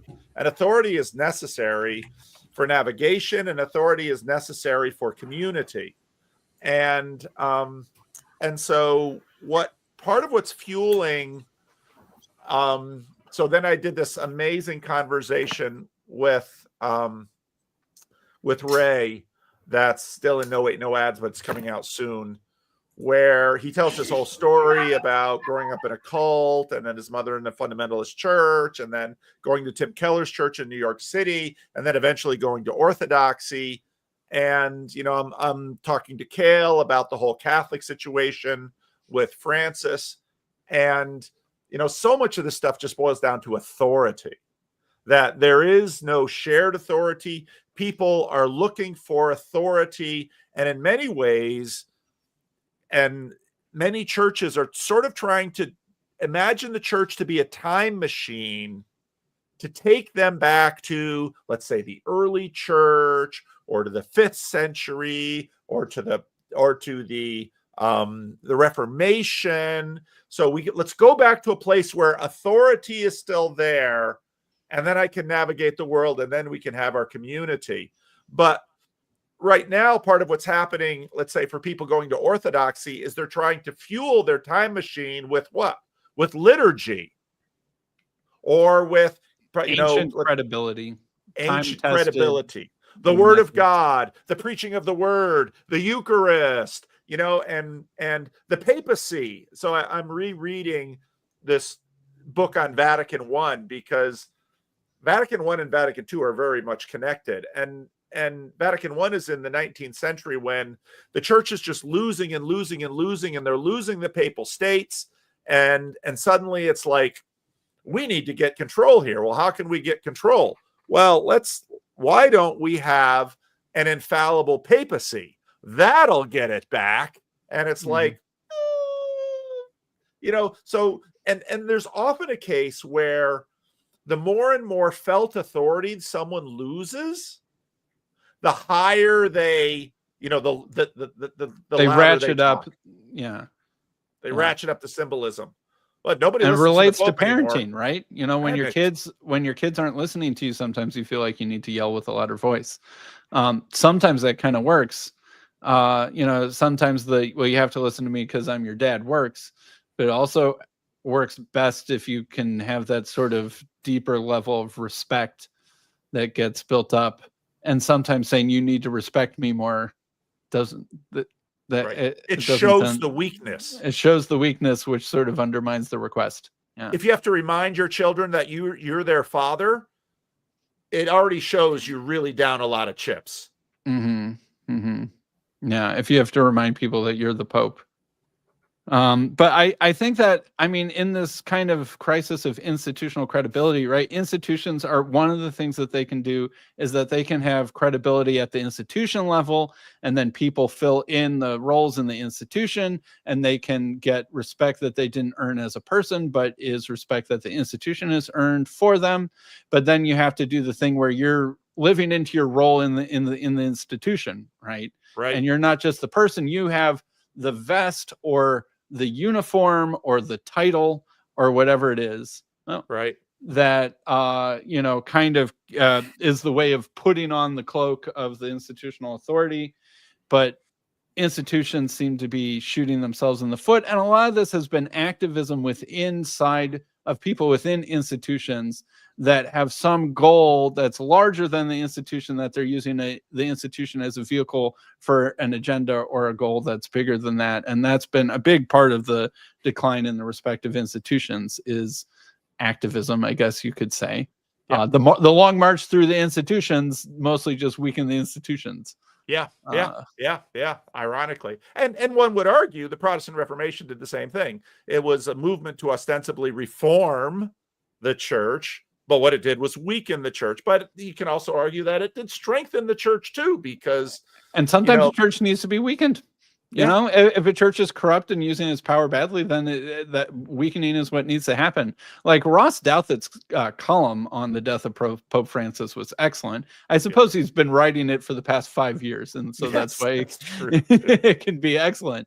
But I mean, that was his point, right? Is that Pope Francis, by being a lot of Francis and not just a lot of Pope, weakened the respect for the authority of the papacy, especially by going after conservatives and traditionalists who had the most inherent natural respect for the institution and the position itself, he weakened them the most. It was the liberals who already had weakened respect for the position. And so he weakened the respect in the place where it was strongest. And so now the respect for the institution is a lot weaker, but maybe that's what needed to happen because this revival seems to be happening despite the growth in Catholicism that you see, at least, or the places where Catholicism is growing, Catholicism is still declining on the whole. The places where the growth is happening seems completely unrelated and almost anti-correlated with anything Pope Francis ever did or wanted. Right. Which makes you sort of ask the question if this revival of traditional Catholicism isn't in a strange way fundamentally Protestant.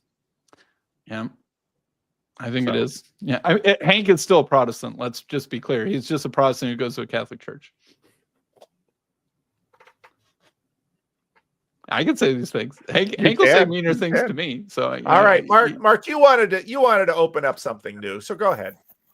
Yeah. So this Trini Constantine, guy, girl, whatever, the one advocating, predicting a Chinese pope.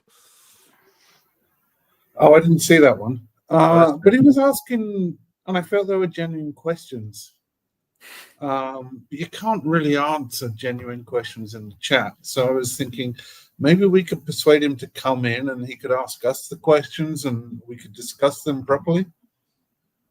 Trini Constantine, the note that boy, this is going to be is this going to be the stream that finally makes see, this is the problem with Paul Vanderklay. He has no discipline.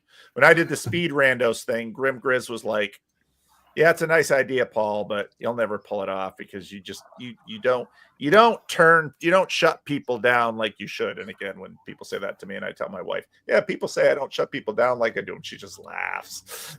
She says, you know how to shut people down. I said, I kind of do, but so I don't know. So Trini, if you want to come in, I posted the link. Come on in. I have no idea who you are. You're invited. Ethan. Is it Trip? Trip sometimes uses the pseudonym Constantine. I don't think it's Trip though. I don't think it's Trip. I don't know if Trip would use that that little. I haven't seen that before.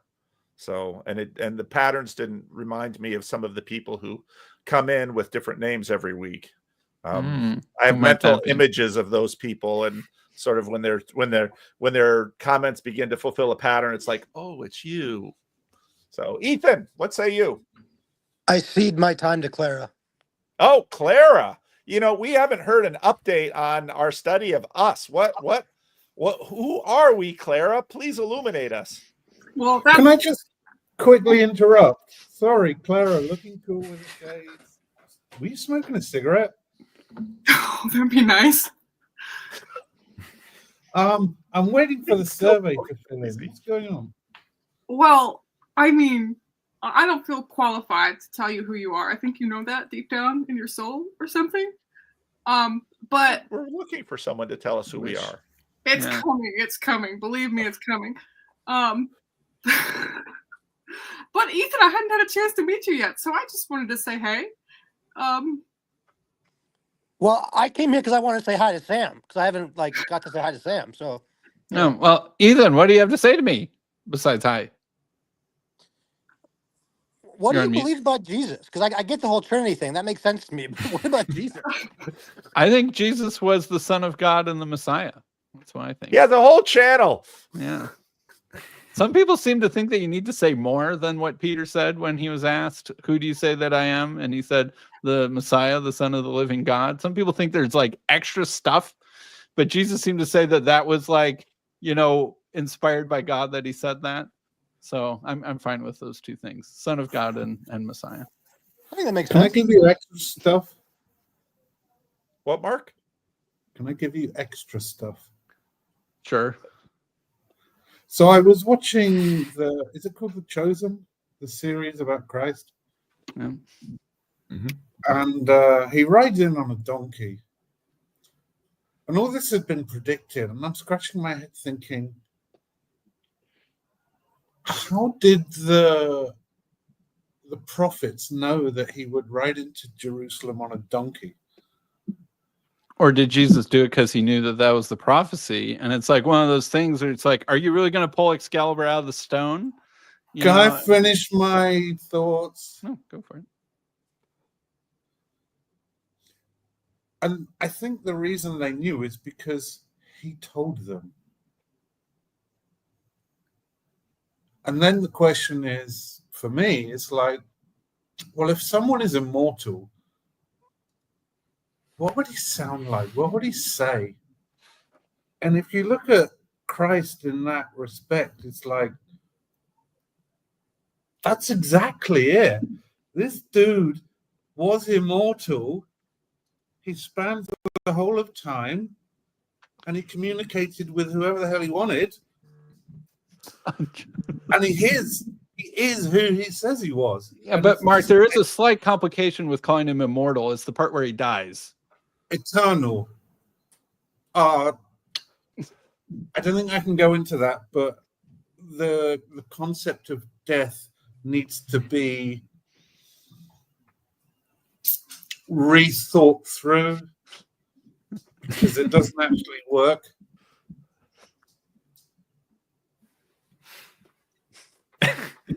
He was eternal, not immortal, eternal. Sorry. Oh, and the language gets screwy as well. He is eternal. You know, I'm not making this shit up. Dave Busatil's take for what this whole thing is and my role in it, Clara, I hope you're taking notes, is simply this. That TLC is a bar with a stage where we have amateur performance, and I am the owner of the club, and right now, the bartender. And when Ethan comes in and Clara comes in, Ethan comes in to say hi to Sam, and Clara comes in because Ethan's, and I feel like, yeah, I'm just the guy behind the bar, and, you know, and then people come in late. You know, Ezekiel comes in late. You're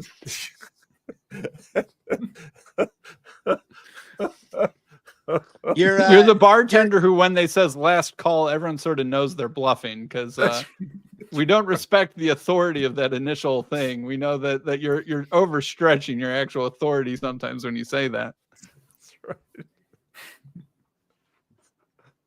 And the more times you hit the bar and say, I'm the bartender, the less we believe you that the bar is actually closing. Sam, when are you going to have like open mic night on Transfigured to ask entertain these questions Mark is asking? When I get to 10,000 subs, everyone just click like and subscribe, and I'll have my 10K Q&A time. And so it's really everyone else's fault out there who keeps listening to all my videos and not clicking the subscribe thing because they don't want to be associated with heresy. You know, get over it. Okay. Wait. Q&A as an open stream where people come on and ask you questions, or Q&A is in you are still behind a wall and nobody can get at you. I'll put the link public, but you know, as the bartender, you can still just pop people off the screen. Should you need Paul, to do that? did I say something wrong? What did I say? You didn't say anything wrong. Why? Why did you feel that? Because the conversation moved in direction like, bam. Well, it's sort of like asking about the Trinity or universalism in a Discord server around here. And it's like, oh no, he's triggering. Here we go. He asked Sam about Jesus. It's Sam. And it's like, Sam has a whole channel about that. I do. So I have thoughts. Sam has thoughts. Sam has many thoughts. And so to bring this up at closing time is like, oh boy, you need to find Sam's bar. Sam, did I say anything that you disagreed with? I don't think that Jesus is backwards eternal. So yes. Yeah. Did Why? Paul freeze? Why? Because he was born. You know, that's kind of but the whole idea of birth and death become irrelevant with eternity. I don't know. The Gospels seem to think that Jesus' birth and death were pretty relevant. His life was to try and understand humanity, not, you know, it wasn't limited to that. It's like, okay, I've been dropped in now. What the hell is this situation? How could I make myself more the clear? God bit wasn't difficult. It was like, these humans are bloody crazy. how do I understand them? How do I communicate with them? That was the problem he was facing. Not birth, not death. It's the same thing with eternity. Are we on Ethan's game show right now? Yeah, Ethan, tell me about this game show. I haven't sort of figured out what's going on. Oh no! Oh, it's gone. Maybe it really is closing time. Maybe what are TLC beer goggles at closing time? That's the Discord server. Hey, baby, why don't you and me head over to the Discord server? We can talk about And Paul, universalism or Trinity. Paul can't click us off. How is the Discord server doing? Is it still? I can't get an invite link. People come on my channel, ask me for an invite link, and I go to the thing and I click the thing, and it's like Discord won't give me an invite link to Bridges of Meaning, and so I can't do what I can for them. I don't know how they're doing. But one of the things, see, ask Grim for help. Well, I know how to click the button. I've been doing it for years, but one of the interesting things that I'm noticing is the proliferation of Discord servers. So there's Jacob's Discord server, and there's the Grail Country Discord server, where someone apparently didn't receive the welcome that they were expecting or hoping for. Of course, Grim Grizz has his Discord server. And Chicago has a Discord server. Chicago has a Discord server. Everybody's got a Discord server, which is totally cool. And again, if Ethan were still here, because it's been funny because Jacob's been doing some long streams telling us how not TLC he is. It's like performative contradiction. Yes. And so, which of course he's going to watch this because he's not TLC at all, because I can't mention him and not, come up again or join his live stream. But Nathan's been getting some history of the corner, and Jacob talked to him about the Paul is fired fight and the whole question about Paul's not our leader because Paul's not a leader because Paul's not leading the way we want him to lead. And my thinking is, I love it that there's a proliferation of Discord servers. I love it that there's a proliferation of channels. I love all that. I've never wanted a big hierarchy, I didn't want me to be the top of a pyramid. And so that's what I think.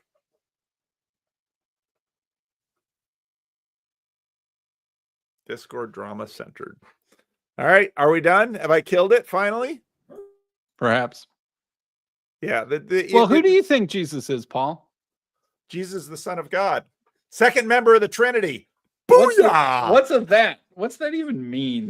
People don't. Someday you'll know. They don't know what they mean. You can't say second member of a Trinity. There's not a first, second, or third. It's three aspects. There's no order. That's modalism, Mark. Usually mentioned second. I'll say it that way. Say again? Usually mentioned second. Father, Son, and Holy Spirit. Oh, look, Free Willian's here. He's going to talk about my terrible equivalencies. Free Wheelin has a great Twitter feed. I love Free Wheelin's tweets. Just know out there that I am listening, even if other people aren't. I'm a Twitter lurker. I don't tweet for a complex set of reasons, but I'm out there lurking.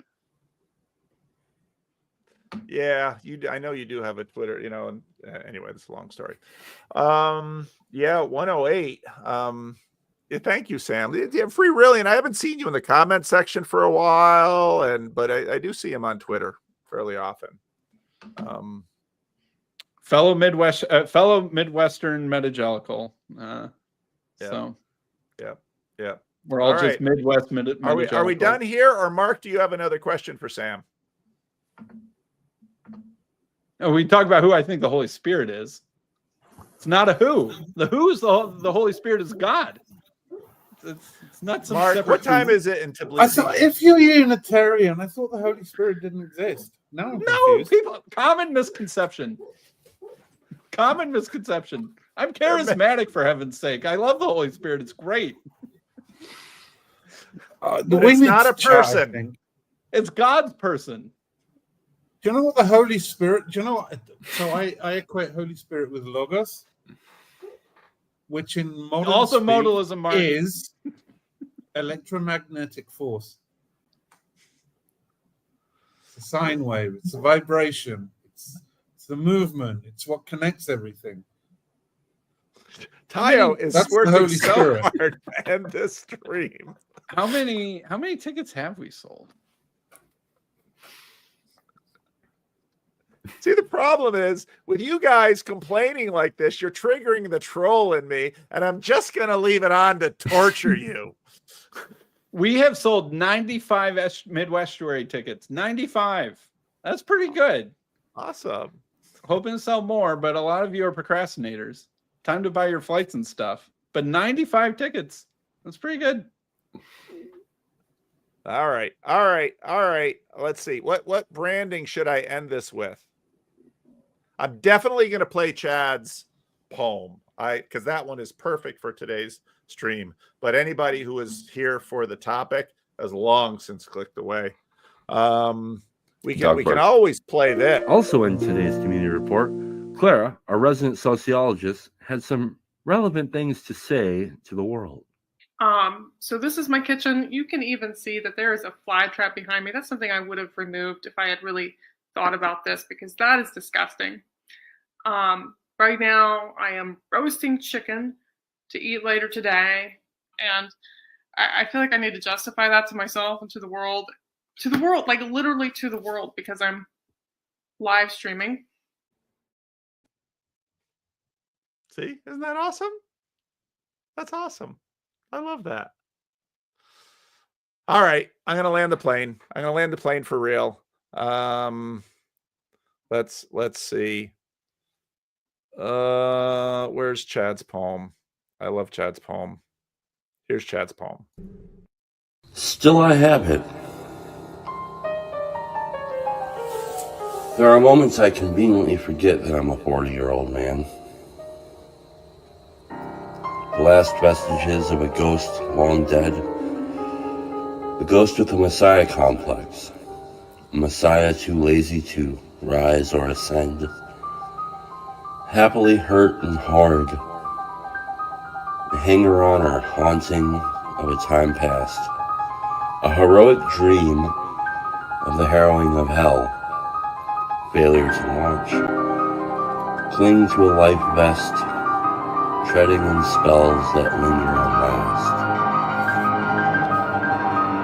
Mom and Dad, righteous and mad, daydreamers with ghosts of their own. My memory of them stoic, looking with aims to pretend. Always on the brink of somewhere. Each a child dancing on the fence. On down the river. Dreamt in the sunshine.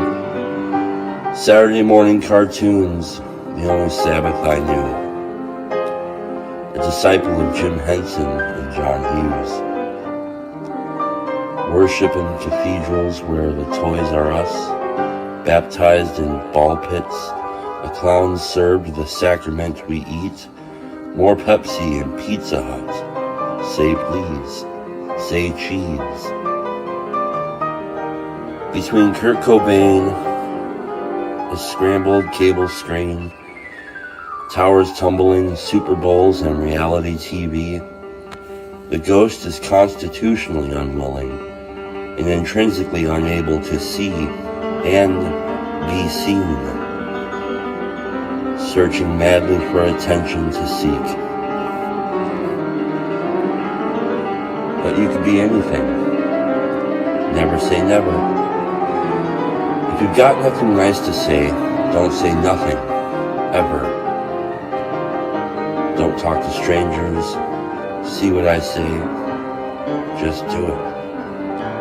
You don't listen very well, do you? You don't do very well, do you?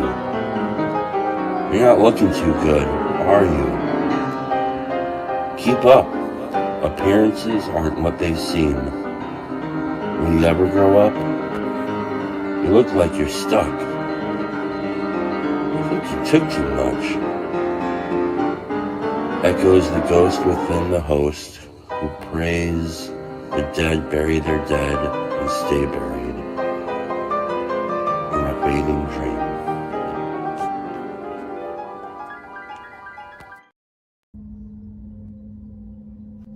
What is this?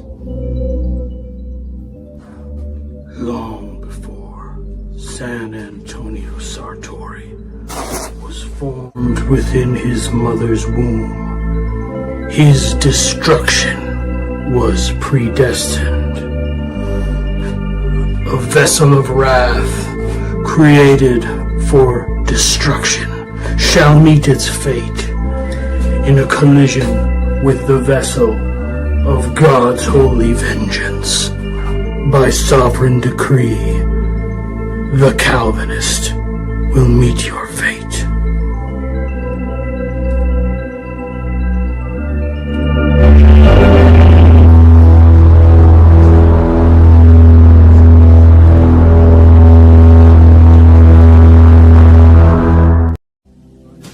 Estuary 2025, August 22nd through the 24th, in Elmhurst, Illinois.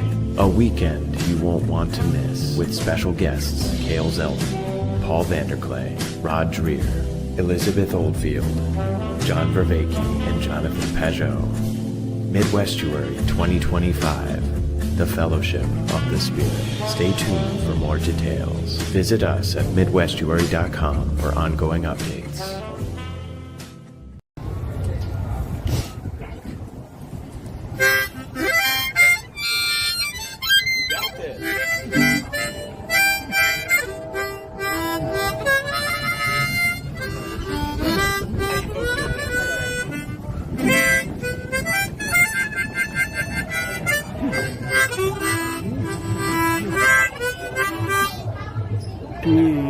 Where are you here? Oh, there I am. Hey.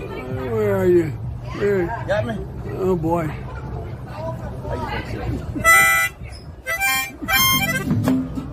Yeah.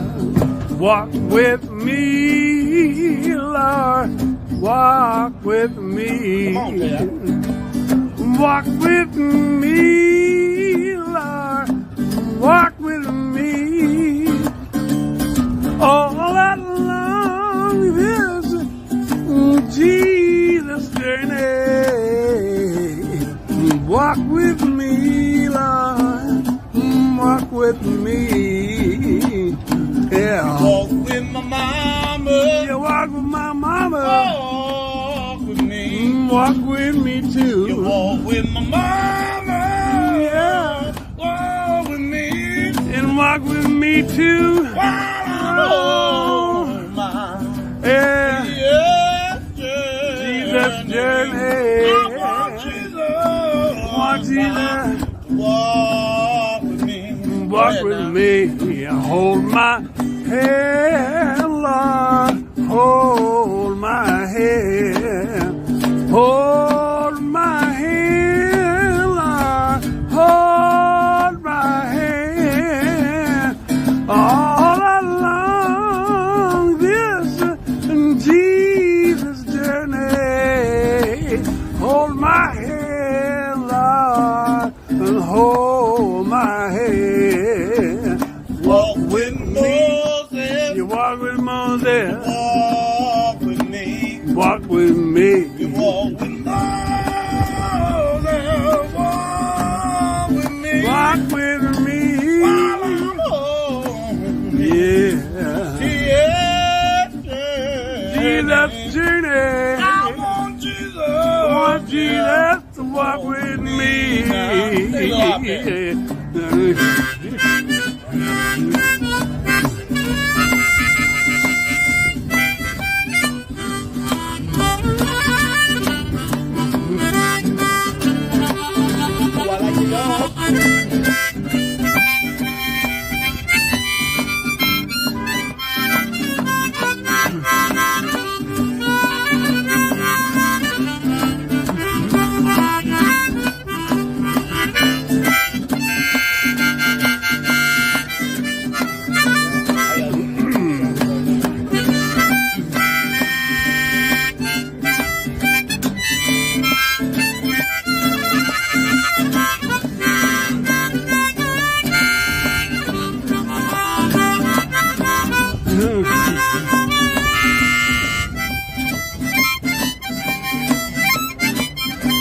Say, walk with me, Lord.